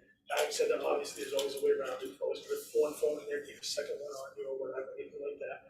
Having said that, though, the back part of that is the disciplinary piece, which you're talking about, principals who use it. They were saying the key is to tie it to in-house, tie it to whatever, and that's how you curb the behavior. Is that it's not only just the bag, but there has to be a secondary piece from the school side that ties into it that makes it effective. Dr. Mayo, Yes. that design, which I don't like about that design, it doesn't have the clear window like the ones I've seen, so that you can actually physically. See it? Yeah, because I could see kids like making in shop what looks like a phone or taking a whole, you know what I mean? If it looks like the shape of it in that, you're not gonna question it, but if you, the ones I've seen on the yonder, at the few schools that you were right, they were advertising, they had a clear front piece that you could physically see that it was a actual phone and it was a watch. I think definitely that's a good one. It came two-sided like that, but the backside was padded, the front side was clear. Our next steps were, if this was something the board wanted us to proceed, we would go talk to, I need to talk to a superintendent that has this in their district, and what are the pitfalls, and what was the community outcry, and all of that. Because I feel like I need to know that. So if we want to proceed, but we didn't want to kind of move ahead without bringing the idea of this to the board. I know one of the stories that I also saw was when they came in the classroom, they had to drop it in a big, they all had to drop that case in a bigger case within the classroom. So the teacher had it right at the front desk that nobody could play with them. That's the other story that I saw. So they were clear cases and then they put them in a clear case in the classroom. The teacher had control over the whole bag of, as they came in, they put I it mean, in. the only other thing with it too is that when we did talk to the teachers, I got a decent amount of positive feedback from the teachers because they like removing themselves from having to be the cell phone police, for class. So a number of them had reached out to me a day or two afterward and just said, hey, this means now that I don't have to worry about the pockets on the wall, I don't have to worry about this, I don't have to worry about that. I might not actually get that. So I said, okay, I'll bring that forward. Yeah. So I'm more inclined to agree with Danielle in terms of, why punish everybody? You've got 200, give or take, students in the high school. How many issues are we dealing with per day or per week? I know personally that the cell phone is a humongous distraction, both at my teenagers and kids at work, younger people at work, but anybody at work. I mean, so it's an issue, but punishing good kids for bad kids' behavior is I think, it's a tough pill to I swallow. totally understand what you're saying, and Dr. Jones and I kind of volleyed this back and forth. I think the idea, this is gonna sound really weird, this is when, the roles, but is I don't think we label it as punishing. And what I mean by that is, there's a three-pronged thing. There's studies that show that cell phone use is an addiction. That's number one. Absolutely. So we're trying to break the addiction. There's a study that shows that since students have been using cell phones, teen suicide rate has gone up. Okay? We also know about bullying with the cell phone. So we look at it less about punishing as trying to break an addiction, right? And limiting the negative, because when we first came back, when I came into the district, I didn't want to do anything like this because I wanted the kids to have a cell phone coming out of the pandemic, especially during lunch. Because I thought cell phones reduced anxiety. Well, now the study shows the opposite. Cell phones actually raise anxiety in teenagers. So because of that, with Dr. Jones and I, and we've met probably about 2 dozen times on this, we kind of keep bringing articles to each other and sending things back and forth to each other. We kind of dropped the idea of it being a disciplinary thing, more of a help to students, breaking an addiction and a support to them. That's kind of how we're looking at it. When you put it like that, I will agree with that because I was on vacation. Someplace that didn't have cell service and didn't think about the phone, didn't care about the phone. And my week was totally different than my week at home. And I think we're absolutely correct on that. I also know that a cell phone is good for certain things, but you need to have it, as a chain around your ankle. Well, I mean, even all day long. the conversations we've had back and forth, probably much like you too, is when we grew up, we didn't have cell phones. And not to be disrespectful to my students here, because I value them, but having said that, at lunch, we actually spoke to each other. And we did things like that. So it was more, when Dr. Jones and I were kind of going back and forth on this, it was more like, well, let's look at the positives of building social interaction, all the rest of this stuff. So that's kind of what we were thinking. It wasn't, in all honesty, as much as it sounds disciplinary, it sounds like it's a negative, we kind of did take that approach. And Yeah. granted, I know students will probably take it that way, they're taking their phone, whatever, but that's really not what our mindset was. Understood. Question. Yeah. Are we also then not providing our students the opportunity to learn responsibility by doing something like this? Because now, you're taking away the opportunity for them to learn to regulate themselves, and now we're doing that regulation for them. So the only thing I would say in rebuttal to that is anyone who has an addiction generally needs outside help. Like, you can't sit there and say, I'm gonna quit being a blank on my own. Right, but you can't also say all 200 students have an addiction either. Yeah, but I would say that all the studies show that there's a large portion of teenage students that are addicted to it. I mean, even adults. How many times do you leave your room and you can't leave without your cell phone? Quite a bit. Yeah. And I'll ask you, same thing with me. You can ask my PTO group, I miss quite a few. I have to put it away at night for a threads. little while to do some readings, and I don't, I'm gonna feel on that, you know? Well, So, admit it. I think that we're losing an opportunity for our students to learn some responsibility, my personal opinion.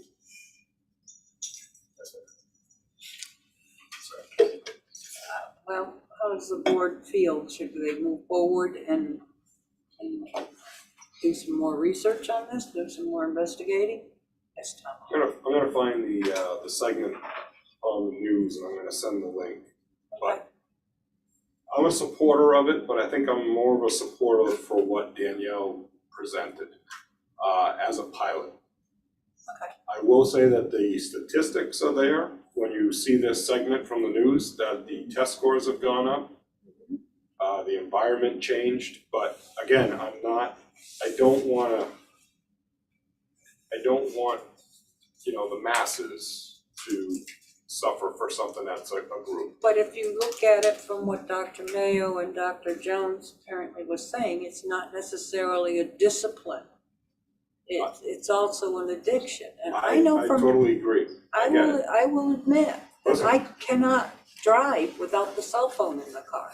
Can I also state, it's always budget season, but we are entering budget season, and if we say we want to spend 11,000 on that, you are gonna get an But it's obscene amount of public outcry. It's gonna be grant funded. It's grant funded. Nice try, but I have agree. another issue with that, but that's size point. But it's somebody's taxes. I like the idea of it being a disciplinary because at some point in time, we've got to throw it back to the parents. And again, this starts with the home. Well, Listen, when you get into the work environment, guess what your boss is gonna say? put the cell phone on. No, your boss is gonna say, here's your final check, go home, you can use your phone all you Well, want. that's true too, but, So again, it's, if the shoe bag isn't working, because the teachers don't want to enforce it. And it's not every teacher, but their rules are tended to be somewhat different from Well, I classroom to understand it's classroom. not every we teacher. want our teachers to teach. And Exactly. unfortunately, they become the security guards and whatever else. And again, it's a changed society. I Oh, get yeah. it. Do they have bags in the middle school? What are they doing about the cell phones in the middle school? So, we have a strict protocol that we follow, and we follow our steps. We have the buckets, the kids go in the rooms, they put their cell phone in the bucket before they enter. They know if they get caught that it's a warning. Second time, it's, we take it, call the parent. And the third time, we take it and the parent has to come in to get it. Yeah, that's the policy. That's that's not the working, policy. that's not working in the high school doing it that way? No.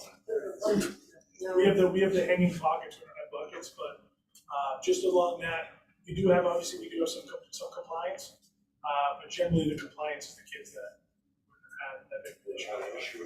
It's really more so the other ones that have that issue. And to be honest with you, it's like the superintendent said, it's more the teachers don't want to get in that back, I don't want them getting in back and forth with students, that takes away from what needs to happen.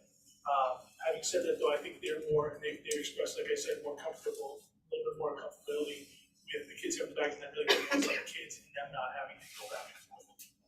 That's really what The program that I seen on the cell phones, the students are so addicted to them, they actually are punching and kicking the teachers because they want their cell phones back.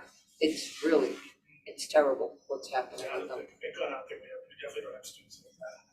I know what you're saying, I've seen some of those reports, and it's Yes. scary. But I think our students are great kids, and I don't think it's that, I just think there's an addiction. And it's really hard to break. I mean, you wanna see a student, kind of go a little upset, take their phone away for the day, not send them home, not put them in IS, not whatever, once you take the phone away for the day and just say go to classes, because they had a cell phone violation, it's almost like you're watching a binge. It's rough, so. But we won't see them unhinged with it in their the bag like this. So I mean, I don't know if this is gonna be. And if it's everybody, I know. and they'll all beat the addiction together. Well, then I kind of am like, it's our job to educate them, but it's also not our job to regulate their addictions, I guess we could say, and I think we have to give them the opportunity to show their responsibility, and if they don't, I would say as a parent, there's your consequence, and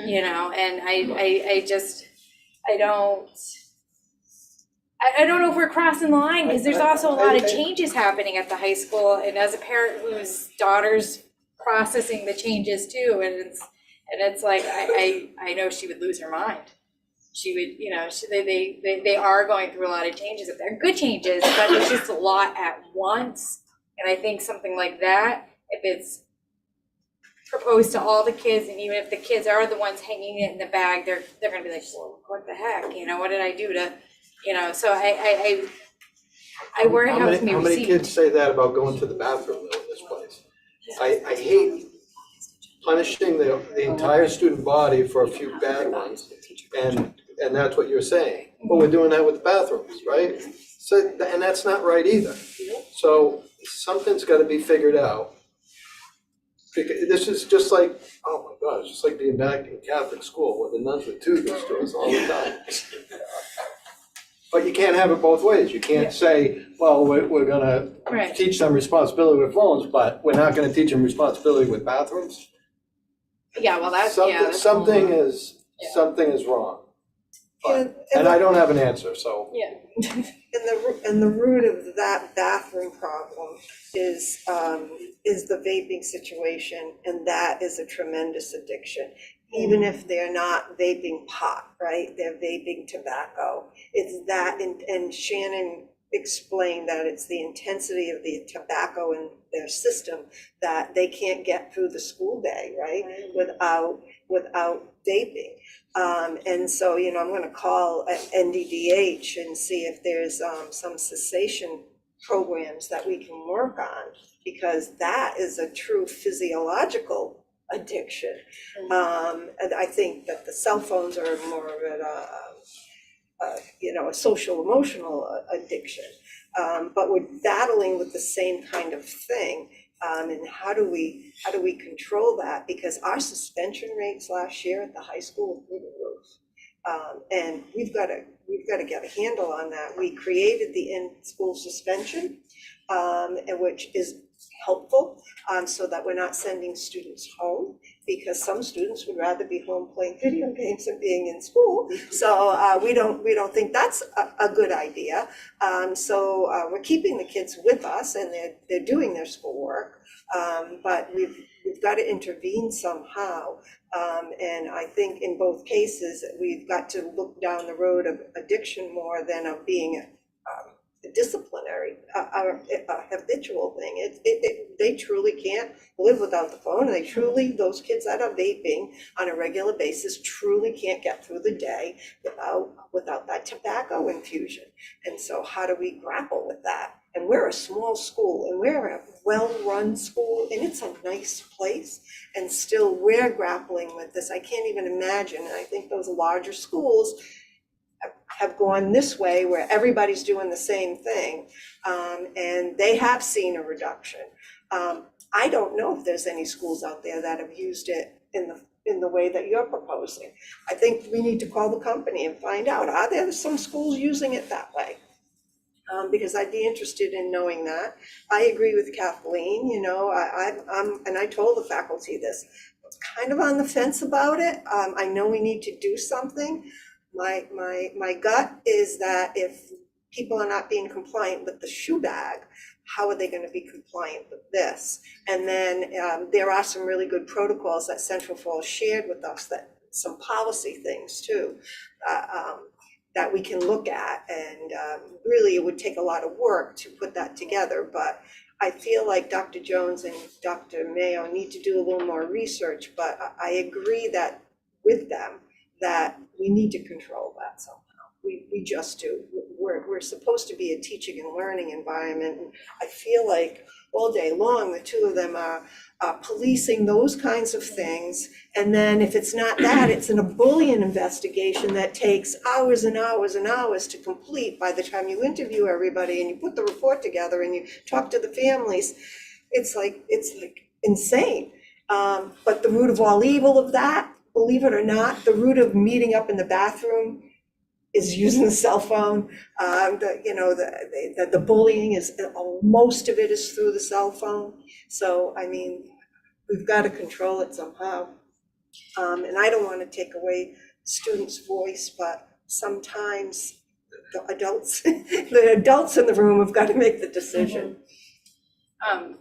With the vaping, because technically you're not supposed to have tobacco on Correct. school, so that's a criminal thing. No, Right? that's not criminal. It's a No. suspension. It's a suspension, but if they have the THC cartridge, that's criminal. Yes. Is it worth, I mean, I know we struggle with getting stuff through the state, but I almost feel like the state needs to come up with, or like stricter Never rules touch it. on, yeah, or something, because like you have no backbone if the kids get caught, because it's It'll just suspension. be another And then you unfunded get hit with the suspension rate, and then, I mean, It's a vicious circle. Right. JRB is really not helpful in that regard. I mean, JRB exists. We send children to JRB. Sometimes they don't even go, or they're not compliant with what the plan is. So there's a lack of follow through on the family's end of things. We try that, but it's tough out there. It's tough out there on the teachers who are trying to teach and the administrators who are trying to keep a safe school. It is challenging at best. So I don't know what the correct answer is, but I know we need to address it. And we, you know, if this is what's going to curb it, then I guess I lean toward yes, if everyone's doing it, but I also would like to explore that other possibility.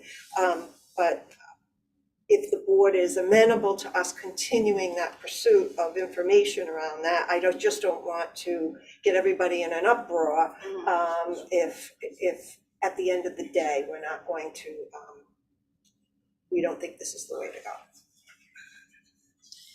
can there be, I don't know if this is a legality thing too, like the repeat vape offenders, can they be searched, or is that not allowed? So I'm gonna be very honest with you when it comes to this, is I can certain things because they know. We're gonna hide it. My boys are putting it down their underwear, my girls are putting it in their bras and their underwear, because they know we can't search them Right. like that. We have students in classrooms Yeah. vaping from their phone, Yeah, right, like this, so. crazy. The first time, you get those scanners like at the airport. Yes.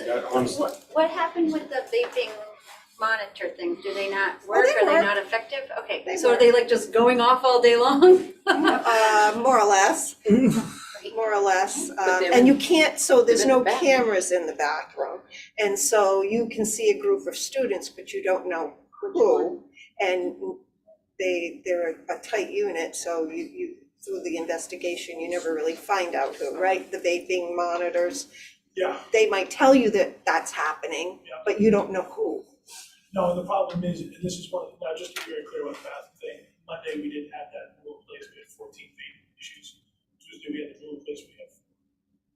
So, And it's only during passing time. Let me be very clear about the bathroom thing. We say, and this should probably, we have 10 minutes, 14 minutes, that we might as well get the kids out, so it's really not 10 minutes. By the time we get them out, we get close, it's a couple minutes before, a couple minutes problem is because they don't have staff out there. I need to have staff out there because what happens is they all go in groups. What they do is when they go in groups, then it goes off and you can't search everybody and they're all put in different places where you can't search. So it becomes a whole issue. The duck comes through there and feeds into Deb's office. Deb's already been tired of teaching chalk. Okay, so I'm trying to it's great when she's happy. Better have lunch, but snacks are allowed. But the ultimate goal is just, and full transparency, I've been at a school where it gets done. So my biggest fear always as an administrator is that there's a child at my school. So I'm always gonna act that way. I've had to do compressions of some of those all over my life. I don't ever wanna have that happen in any school I'm at. So I will always take the side of, I want my kids to be safe. That's it. So the in-between piece was, if they limited so far what we've seen, having said that, this belief that there's only one bathroom is completely false. There was actually, we counted about 4 bathrooms. If they want to go to the back, probably 6, but 4 definite. And they can always go to that. Spinelli is right at the bathroom. Her office has a bathroom. She's been telling kids to come in there. We have another single stall in the gym. We have Shannon. We have Chris's office. He's been bringing kids in there. So in between, we have a bunch of single stalls. They just can't go together because we don't want them, basically congregating without a staff member there. Because what we've seen is when staff members are out there, they don't congregate. So once they see a bunch of kids going in, they call either this boy, who's our student navigator, she'll go into the female, she'll call me, they'll call Russ, and we'll go into the males, and we'll get them out. So they're not all congregated. And why the staff isn't there is that they're assigned a duty, but when the bell rings, they have to change. And that's when that's happening. Can I just say something? Bill, when we were here, we had more students than we have now. We had a smaller footprint, and we never had a bathroom issue. Well, we have a fun thing to do. No, what I'm saying is we had more students to go through a smaller number of bathrooms. And this whole thing about having a potty pass, I had to carry a plunger, I had to carry a toilet lid as my potty pass. So, I mean, give me a break. I mean, why do we have such a bathroom issue when we have a bigger footprint, more bathrooms and less kids? I don't get it. Well, the cell phone is 7 pockets, so they can't text when they're going, but they say at 10:15, we're gonna meet. So what was happening, and when the doors were open, that same group would all show up at the same time. Because I'm in there every period, sometimes 3 or 4 times a day. So, all right, so we must know the repeat offenders. Am I right? Within reason. I mean, Ask the kids, I'm sure they'll tell you who they are. You can't make allegations. All right, so last time we did a secret state police coming up here, it was tipped off by a parent who found out somehow, probably through whatever dispatch or husband's a I cop. sent out an call letting them know that there was police present. I'd have the cops up here every week doing a surprise, whether it's Monday, you don't know. This week it might be Wednesday. I mean, this is ridiculous. So ridiculous. it's not that easy. You have to put in a written request, which of course I have done. But then they have to get 9 officers and dogs, and it's a big thing. We are planning one. So if we know the repeat offenders, honestly, if we know the repeat offenders, I don't care if I have to come up here every single night as a Board of Ed member to meet with their parents. It needs to be put back on the onus of the parents, that we're not gonna put up with it from your student. And I'm sorry, if we have to expel them, adios, go to another school. And I'm not taking it out on you.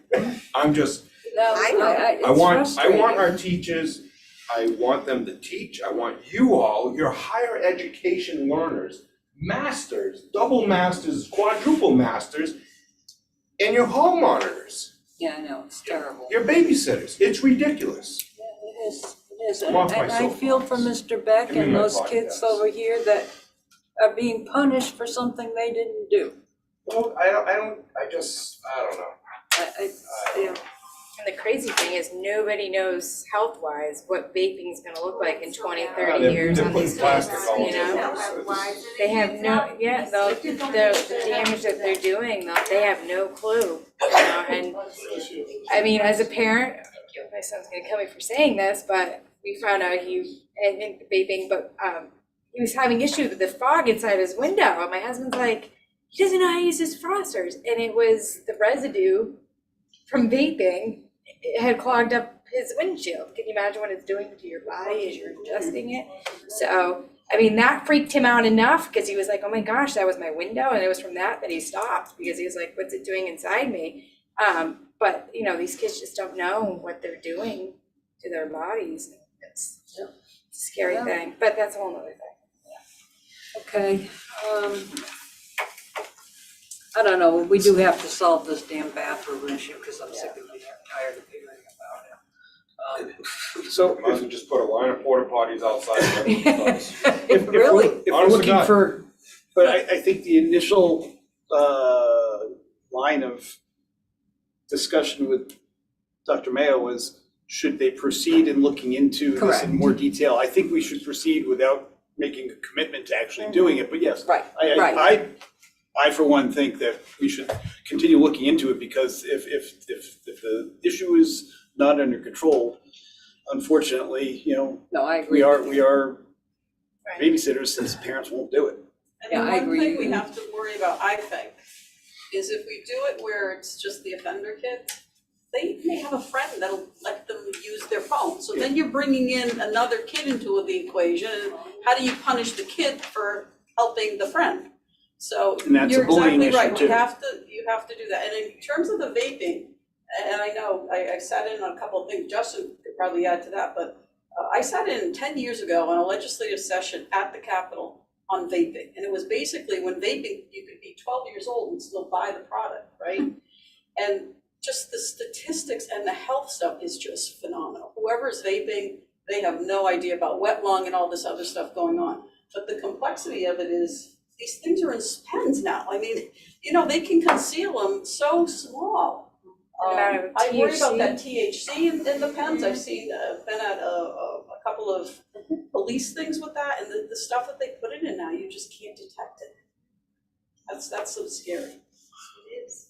And it's not gonna take much to have somebody have an effect on that and calling the ambulance and all that other stuff, so. It's not an easy thing.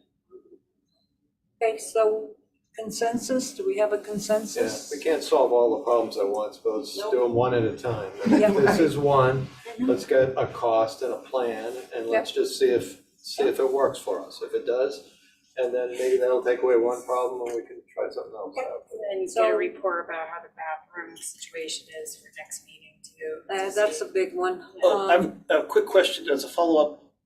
We mentioned the single stall bathrooms, you know, like in the nurse office and stuff. Do those also have vape monitors? No. But to be honest with you, what we've seen is, when they're individuals, we don't think we have a big conference, but they can get together as a Okay. Because what happens is, you know, they have a lunch, plus the security will smell after. Yeah. To see if anything, after each kid goes, to see if there's any smell before we get. Yep. So very similarly to that, so the kids are, under the understanding that, we're checking after they go. So, and with only one person in it, there's no way to disguise. Right. Right. How much do these vape monitors cost? And 2,500, 2,000 a unit. We got two for grant, we're using grant money, that we put up at the high school last year. Okay, so we're not putting them in every single stall bathroom, And okay? they can tamper with them, can't they? Well, they haven't, because we put a cage over them. Oh, okay. Move on our part. But, yeah. To let you know, just my 2 cents, Yes, please. the kids, the kids that use the single bathrooms are the ones that do not wanna go into the bathroom, because the kids Yeah. in there, they don't wanna have any part of what's going on in there. Fair So enough. those are the kids that are using the single bathroom. Right. Not those other kids. I wasn't trying to imply that they were, but yeah, I'm not surprised to hear that, Deb. They don't want me to go, let's see who's there, turn around and wait. Not for nothing, I mean, I graduated in '94 from Turtelot, and the multi-use bathroom was like a nightclub. Cigarette smoking, you'd come in and it would like waft out into the hallway. And so I was one of the people that always tried to use the handicapped one that was down towards the stairwell, you know? But the bathroom drama, whether it be nicotine cigarettes or vaping, is not a new concept at all, Right. you know? And most of the, you know, fights would happen in the bathroom too, you know? Yep. So this isn't a new phenomenon, it's just a different medium, Right. Yes. you know? They've been taught nicotine's bad, but don't realize that they're so using nicotine. Okay. Okay, we'll move on to Bill Birch with the HVAC grant. All right, well, this has got nothing on all that. It might have something to do with it. As everybody probably remembers, last year, we applied for a grant through the state for HVAC and indoor air quality improvements within the school. We were turned down, as were many, many other districts.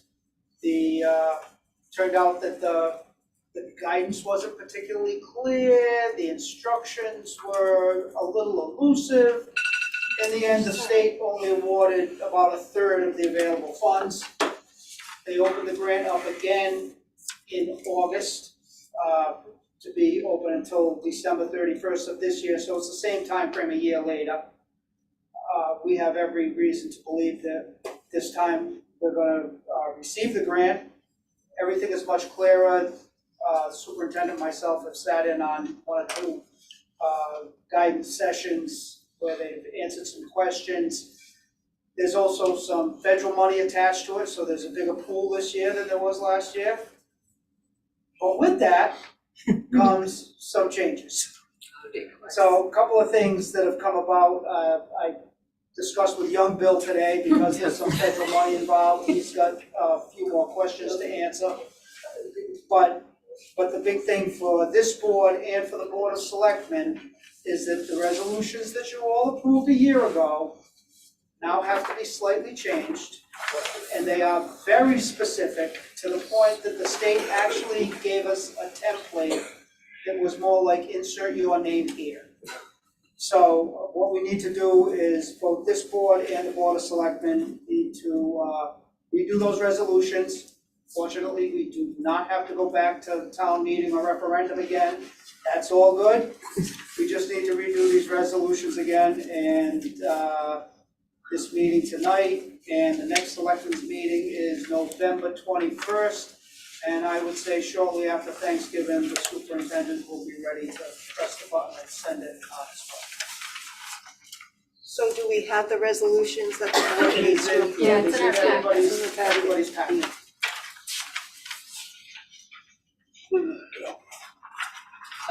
Who wants to read the Does this have to motion? go I'll do under, it. does this have to go under an action item, or are we just doing this like right now? Okay, I Jess, believe, Bill, it has to be an action item. I think so, so I just would, I would So we need to make a motion suggest to add that it to the agenda. add it to new business maybe, okay, and do it that way. sure. So I'll make a motion that we add this item to new business B. Second,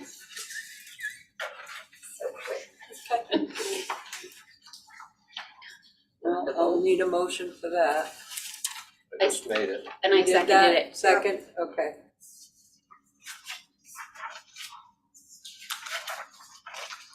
We vote on it? Yeah, all in favor of adding the HVAC, grant?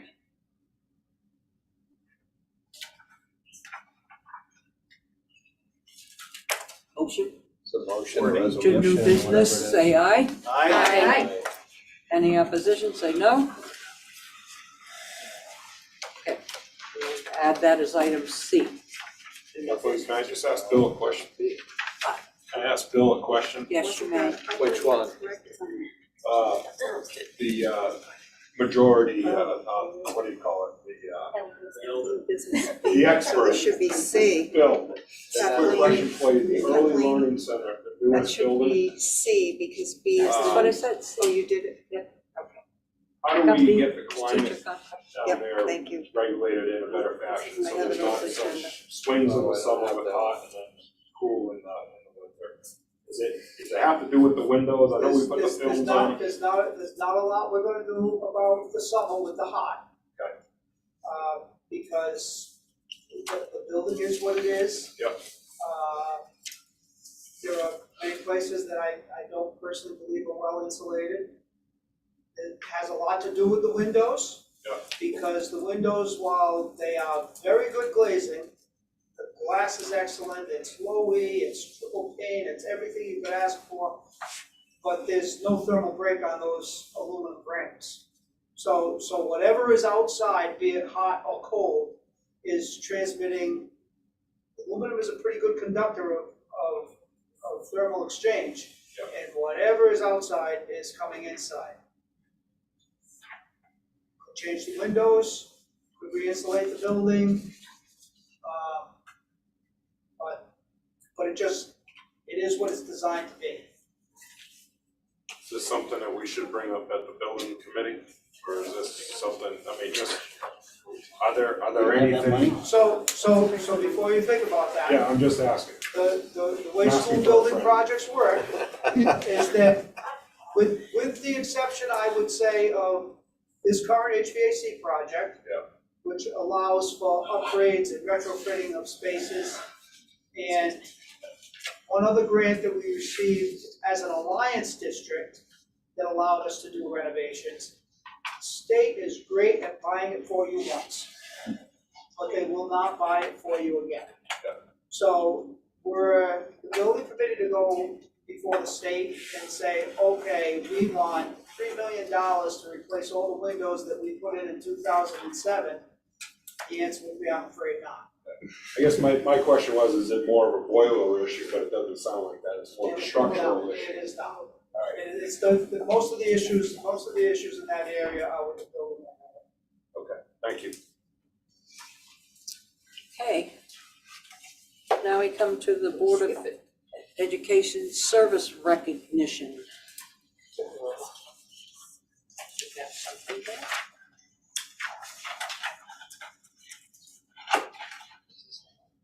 Yep.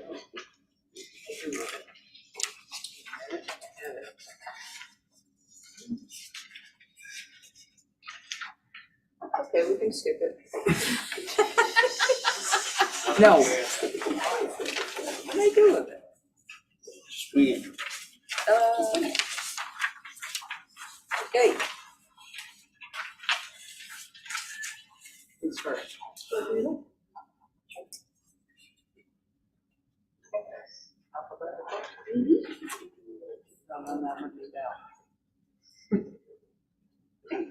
All right. Ta-da.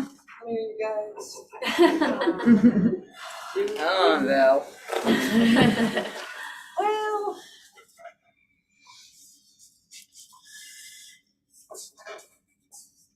Where do you want some?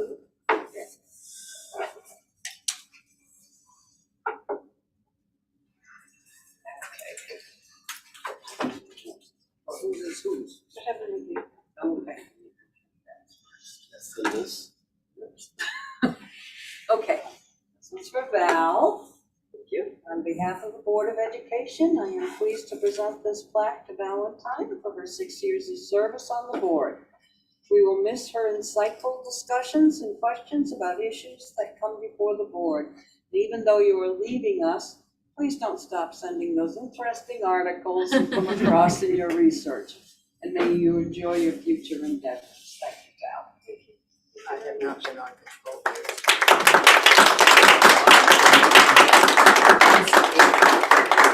Yeah, close to 8, I think. Okay. Between 7 and 8. Okay, you were 8. You did 2 years and then 6? I know you did 2 terms. I did part of one. Okay. Linda, known as the quiet member of the Board of Education. Oh, yeah, real quiet. Over her 8 years of service, but when she did speak out, you knew she felt strongly about the issue and had something to say. Who are we going to turn to now to proof our minutes? You. Check our meeting dates? You will be missed. The Library Board of Trustees is lucky to have you as their new director. Thank you, Linda. Can I get Kathleen and Linda Linda, could I get a good picture of you? I don't know, can you? Well, I didn't have everybody facing forward. Oh, okay. Perfect, thank you. Val, do you want a box? Sure. That way you can stash it in the closet.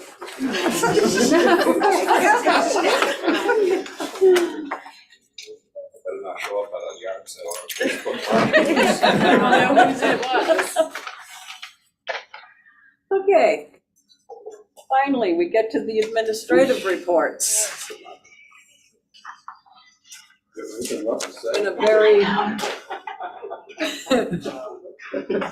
very full evening tonight. Okay, Dr. Mayo. I think everyone already. I would just say I appreciate everyone's participation in TGT. This Thursday I saw a high number of Board of Education members there, and I know the kids appreciate it, and I know I appreciate it, so I want to just thank everyone for coming out to that. Appreciate it. Great job. Thank you. Ms. Donato? Well, Deb, I hope I'm not still the offender, but I just would like to say that, can't contain myself though. The girls soccer team won undefeated the whole season. Yeah, very, and also we had, our ROAR team and, student council and National Junior Honor Society attend Woodstock Leadership this month, and it was very successful. The kids came back very excited, a lot to say. We were very pleased with their behavior. So those are our two highlights. And of course, we had parent-teacher conferences that was well attended. So that's pretty much it for middle school. Thank you. Larry, you're on Zoom. Mr. Prentice? Hi, good evening, folks. How are you? Just congratulations once again to Val and Linda. Really appreciate your years of service to the town of Thompson, the Board of Education. So thank you so much.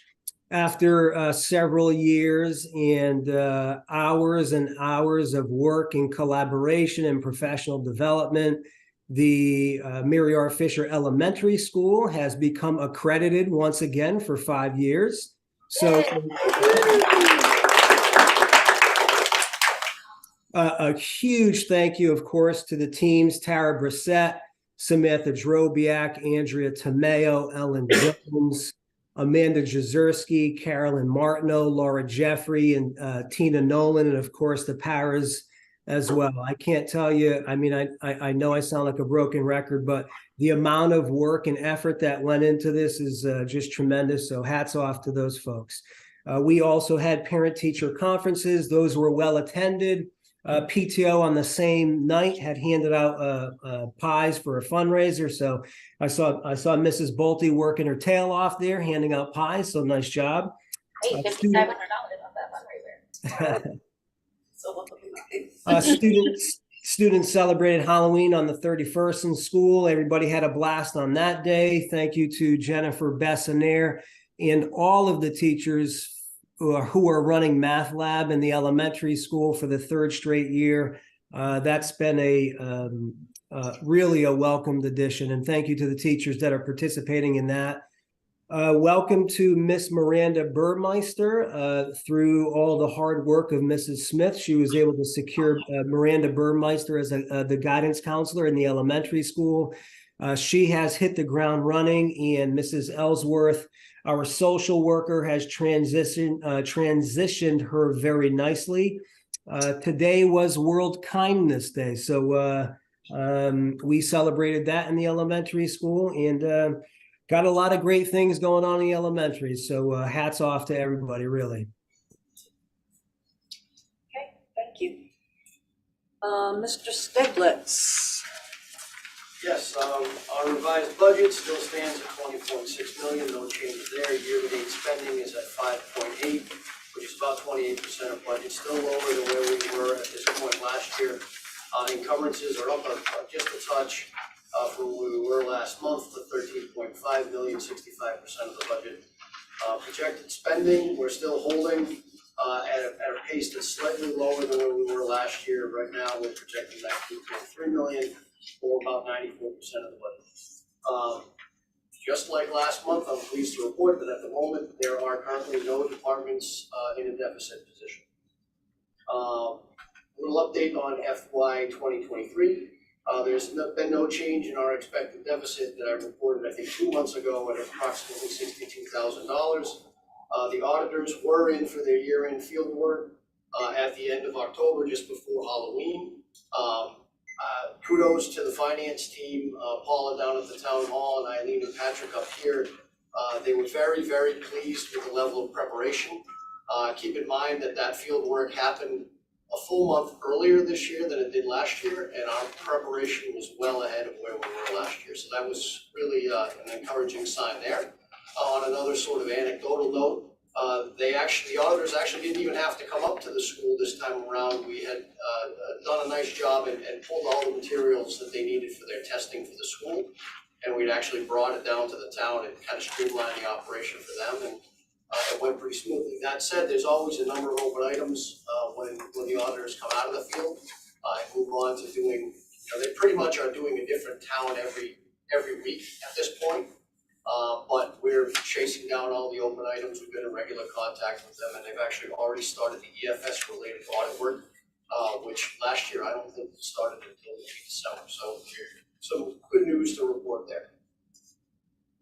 Thank you. Nice job. Okay.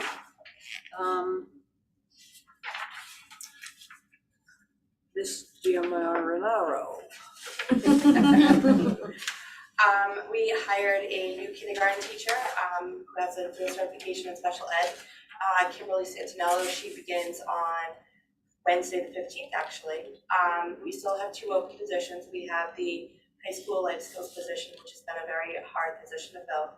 I am canvassing through different websites, resumes online, sending cold emails, cold phone calls.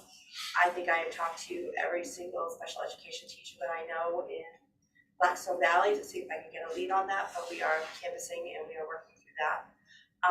We do have a English teacher coming open in the high school as of December 6th. The exit interview will be that week. But we just received a candidate while we were sitting here, so. Oh, good. I've already forwarded it off to Dr. Mayo so that he can take a look at it. I will be working some more on the climate survey. We did a lot of work on that last month. And the good news is that we will be starting in-house fingerprinting in January.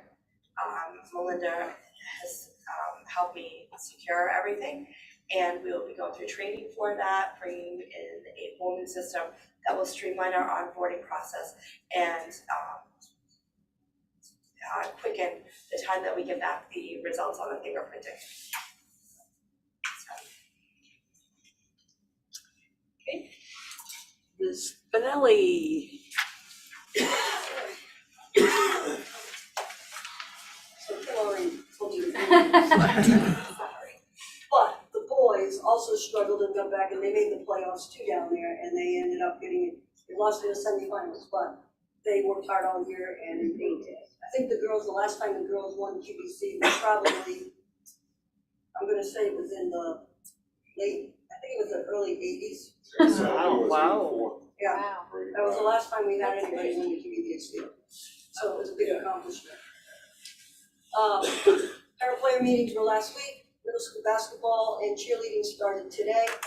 The fall awards assembly is tomorrow night. High school doesn't start till after Thanksgiving. And we've got good numbers for girls basketball, boys basketball, indoor track, and we're trying to do a cheer dance right now. We had 0 as of 3 days ago, but now we have 3. So I don't know where we're gonna go with that, but that's where we are. Thank you. Okay. Kathleen, can I just ask one question? Yes, you may. Deb, any insight what's going on with baseball this year? Are we, any preliminary numbers that you're?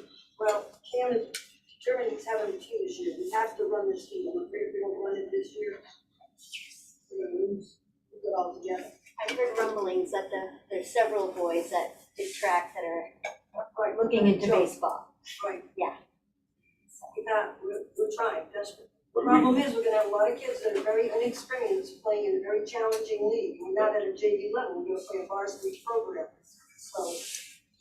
Scary. Last year, how short were we on numbers? 9.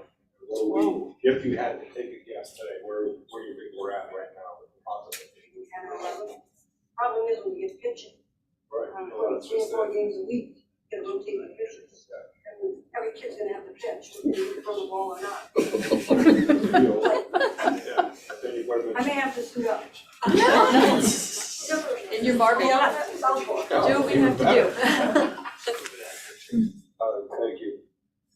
Okay, does anybody know of any old business that we need to? I have a question. I do have a question. Why is that front door got the tape across it? Pardon me? The front door, that's got the yellow tape. What's going on with that front door? Bill, the front door, the tape. We had to, so that's part of, the school security upgrades. What happened is the concrete underneath the door is heaved, and they had to take the sill plate out, and we had to wait for new sills to come in, which I believe they arrived last Thursday. So they should be in hopefully by the end of the week. I answered that question. New business. We need to, you all received a copy of the amended 24-25 budget calendar. Changed a couple of the dates. Linda.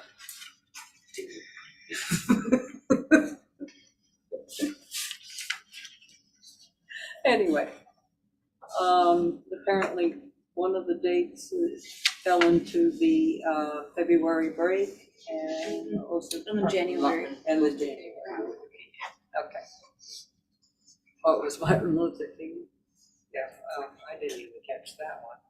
Well, And you mean on the agenda, it's 23, 24, right? No, it's for the budget It's year. not this, it's for the budget No, year. It's for the FY 24-25 Oh, budget. budget, okay. All right. It is next year. Yeah. Yeah, it's not this year's budget. It happens in 23-24, but it's for the 24-25 school year. Yeah, makes sense. So if these dates are amenable to you, and they include the Board of Finance budget hearings, and we present to the Board of Finance on the 3rd of March, 4th of March. I'm reading European. It would be April 3rd. That would be nice, give us more time. But anyway, on the 4th of March, we'll present our budget to the Board of Finance. So. Do we know when they're going to review our budget? Doesn't it flip flop, I've heard, sometimes at the beginning or and then last year, obviously, it was at the end. It usually is. Presents first. Oh, okay, so it's Yeah. not the order in which they review, No. that always stays the same? Pretty No, much. they used to flip that around too. I just We don't know, haven't paid because attention. we got whole, Aaron was usually chairman, and he won't be chairman anymore, so they Right. may do it differently. yeah, we don't know. They may actually will stop at 9 o'clock. Well, if there's any way to obviously not have our portion be when it's vacation. But Yeah, well, Oh, they're right. usually I agree sensitive with you to there. that, and I Yeah. think with the 2 new members on the board, they'll be, and the other current members, Yeah. some of the current I don't know if we members. can put in a special request. Yes, Okay. yes, and I think they'll be Yeah. sensitive to that they wouldn't spring something like that on us. Okay, so I will The call for a motion. I'll make it, Kathleen. I'm making the motion to You're approve this. making the motion. Yep. Isn't Yes. this informational only? We can't make a motion and accept dates for the Board of Finance and the Right. Board of That was Selectmen. No, the other let's question, just, yeah, we At can't least for accept our that, budget but we can meetings. accept our portion of it. For our portion. Yes. Yeah, just for Yep. our portion of it, you're absolutely correct. You know, they can do whatever they want, but our portion of it. Right. Okay. Yes. That's what I'm motioning, our portion. Okay. And I'll second that. second that emotion. Okay, let's be clear, yes, you're right, we can't tell them what they can do, but we can use this as a guideline. But as of this date, these will be our dates, and they're subject to change also if something comes up, but for the moment, this is what we're going by. Okay, everybody, any discussion? No, everybody happy with this, say yes. Yeah. Yes. Aye. Anybody disgruntled with this, say no. Okay, so we're happy, this is gonna go down this is happening as of now. Okay, the next item on our agenda, and you all got an email as to the recap of what is the major portions that we agreed to on the teacher's contract. I hope you read that, because I'm going to ask you to approve that contract tonight. I don't see that on the agenda. It's on the revised agenda It's on that's the posted on the revised agenda. website. It's not in your packet. No, it's okay, you didn't know. Thank you. Yeah. Things went rather smoothly this year. We did end up going into mediation, but it didn't last till 4 a.m, only one. 1:45. And the good thing about this year is that the Board of Finance, as is their right, sent a representative, so they have an idea of what goes on in negotiations. He was so impressed, he never wants to go to one again. But he said it was a very good learning experience for him. I will agree to that. Teaching experience, pardon me? I will agree to that as well. Yeah. So, Kathleen, yes, I'd like to make a motion as a member of the negotiation committee that it was a fair and equitable on both sides. And I'd like to make a motion that we accept the contract as submitted. okay.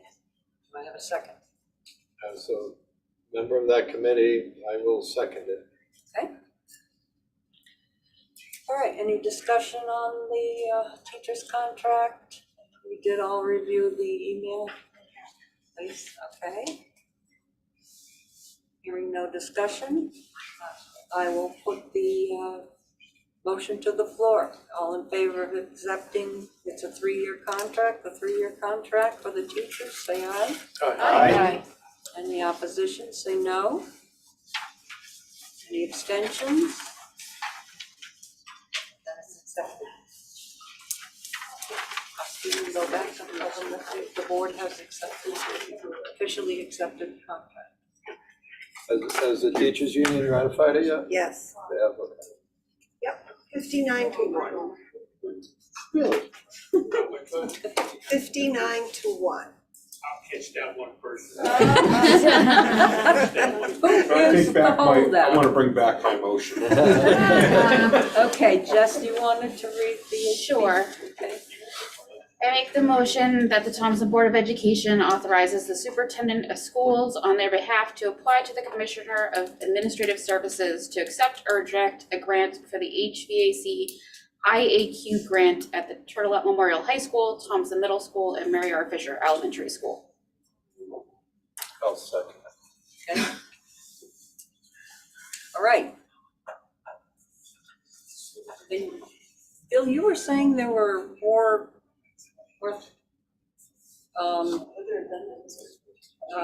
conditions. Do we have those? So the biggest difference is that, so because of our unique structure here, we apply for a grant as a single grant, which the superintendent had to actually ask that question if he could, because the new rules say that every school has to apply for a grant individually, which would have meant we would have had to submit 3 separate grant applications for each school. But because of the way this is built, that's very difficult to do because systems overlap. So that was the biggest change, that it had to name all 3 schools. And because there are some federal funds attached to it, there is a financial risk assessment that I had to turn over to young Bill here. I guess pretty much to prove that the town has the ability to pay their share of the bill. All right. So it's nothing that we need to be concerned, it's just Bill asked. Are we concerned? I haven't seen the questions yet. Okay. That, you know what, though, that raises a good question, though. Bill, with us being the 3 separate schools, technically there's one entity, Thompson Public Schools. Can't we just submit it under one name? So, That's what we did. So the guidance from the state was that every school had to submit individually.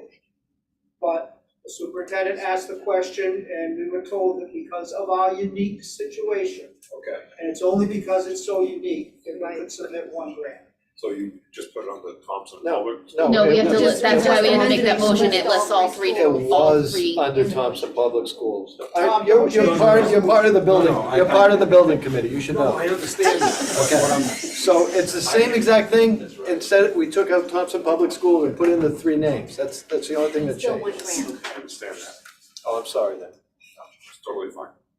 It's like DBA. He's gonna show you that Sure, tattoo on his okay. arm. Proceed. Thank you. Just go get the funds.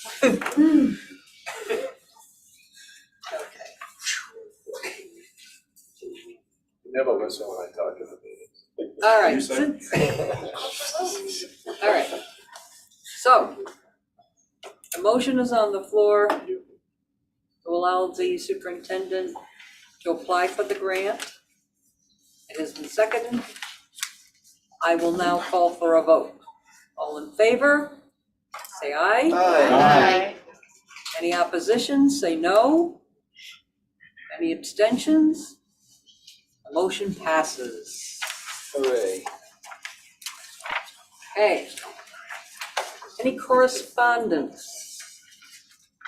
I did receive some correspondence from the Recreation Department about sponsoring a Christmas tree at their Christmas market in early December. Forgot to bring it with me. We don't have a budget. The Board of Ed itself does not have a budget, so I don't know how we would do that. They wanted to do it privately. That might be a private, are they looking for us to do it privately as a group? I don't, no, they were looking for the Board of Education. No, but I think private donations, like us, a group. Yeah, if but you're not we talking don't a lot of have money. time either. It's like. Do they want you to decorate it too? Yeah, you have to decorate it Yes, that's too. the whole, I don't understand.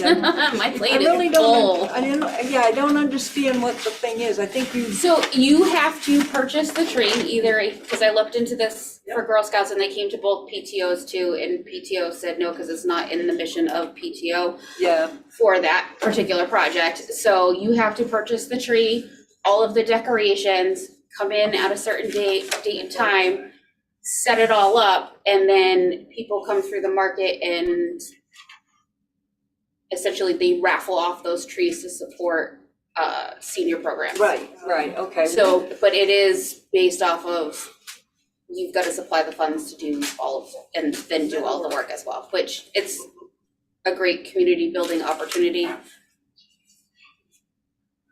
But we don't have a budget here to support that. No, and to work time. Because the thing is Buy the like tree, early buy one, and December, Set it up. and it's now a week and a half from Thanksgiving, so.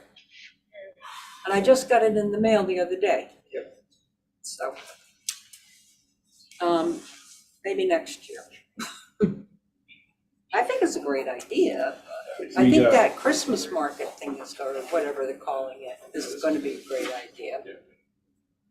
Where is that? Maybe Library parking lot. yeah, in the library. That's gonna be fun. So that's all I got.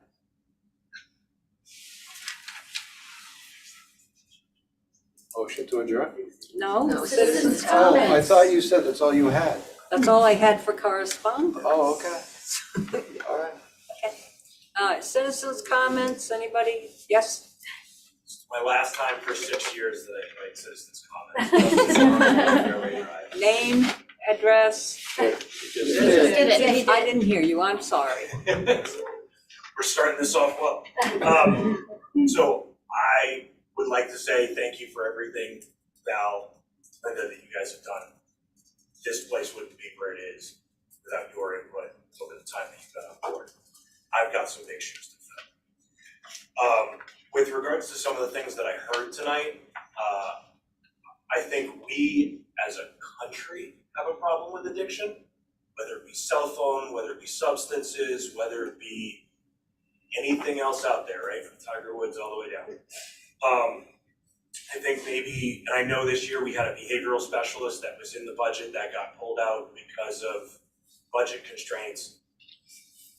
I know when I was in school, there was a program called DARE, and that was put on, the police came in and it was expanded in high school to really take care of a lot of addictions. Maybe that program needs to be modified to support devices and cell phones and some other behaviors that are addictive, as we said.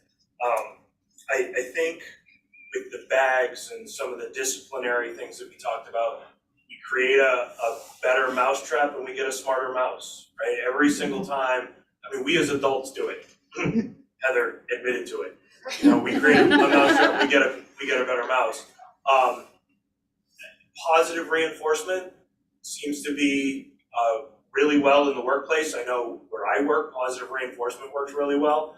We've got to teach these students responsibility for when they get out in the real world. Some of these high schoolers are never going to go to college. Some of these high schoolers are going to get out and they're going to get right into the real world. They need to learn that responsibility early, that the cell phone is not the most important thing on the planet. So that's my 2 cents there on that. I can't wait to sit in your shoes because maybe I'll have a different opinion, but again, thank you for everything you've done. Sit in your seat next month. You're not sitting near me. You're not sitting near me, you're gonna sit over there. You got just, No, I won't sit near you, don't worry. you got just between you. I do want to say a quick thing, if I can, for citizens' comment 5730 Versailles. So 6 years ago, when Joe Lindley approached me, I had no idea what the school board really did in terms of intricacies and all that it involves. And you know, as a volunteer position, as we all know, this was an unprecedented amount of 5 or 6 years, right? COVID and all the things that we went through. And to come through with some positive things, I love the pathways, I love the work that's been done with that. I totally agree with you, Justin, not all kids are going to be geared for college. And we need to start teaching children, or students rather, adaptability, responsibility, and accountability. And we don't do that enough. We allow them to say, I can't do it. But if we all did that, we wouldn't be where we are today. But it's so easy to say, I can't do this or I can't do that. So I would like to see that torch get carried where, you know, these kids are challenged, but they also have to understand that there's limits in life, and we all have them, no matter what it is. Addiction is huge, mental health is huge, and we probably aren't going to solve those issues. I can say that this board, as all the teachers even here, I mean, Deb Spell has been here forever. Her passion is still here. She still comes to work every day with, you know, the amount of energy of her age. I'm sorry, Deb, but she comes after serving a district for a lot of years, and that's what you want. So don't ever give up that passion. And that passion, I know some days you probably think, oh my God, you know, are we going to make it through? If that one student comes back to you 5 years from now, 10 years from now, 15 years from now, and I know, Deb, you've had those students that said you made an impact on their life, that's when you know it's all worth it. And the same goes for the board here. As I said earlier in conversation, we are holding 860 or 70 kids' lives, educational lives in our hands, and we have to do everything we can to provide them the best that we can. Not everyone's going to be happy with all of our decisions, but I think collectively, if we can do well by our district and touch the lives of some of the kids that are really going to make a difference, we can't give up on that. And Justin, this is a big commitment. This is a lot of time. You're gonna have people that like your decisions, you're gonna have people that don't like your decisions. I will tell you, even as the new person that you will be, don't be afraid to challenge anyone on this board that's been here 5 years, 10 years, 20 years, because you may have that one little spark of something different that we all need. The difference is, those are the things we need to also teach our kids. This group of kids that came forth, you were right, Tom. Kudos to Cindy Ouellette. We want them to be able to speak out when they see that something is not right, or they don't feel something is right. You know, it's so easy to go with the crowd. The hardest thing is to do and stand things by yourself. Live in truth, find the facts, stay away from gossip. Those are the things we need to teach kids, and stay away from these bully groups. Come because of people that are in cliques, right? They gang up, they think they have power. And people that carry that through their own lives into adulthood, it's all about power, oftentimes jealousy. They never let it leave because it's never been taken care of in the early years. We need to make that happen. Bullying is a big issue, as are addiction, mental health, etc.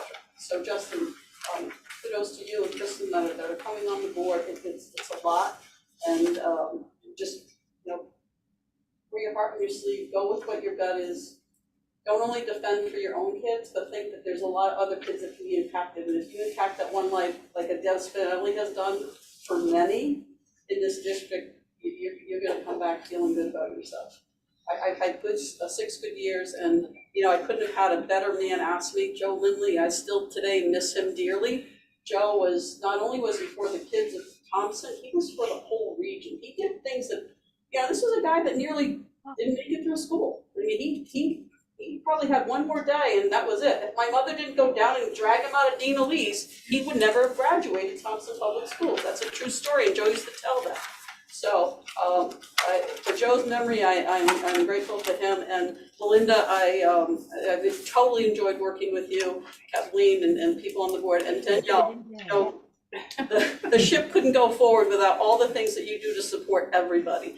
And I also want to give a shout out to all of the administrators that have been supportive, and especially the parents that have approached me and said, you know, I hear what you say, and you do make a difference as a person on the board, and that means a lot. So good luck to everybody, and I hope that Thompson Public Schools has a great 2024 year going forward.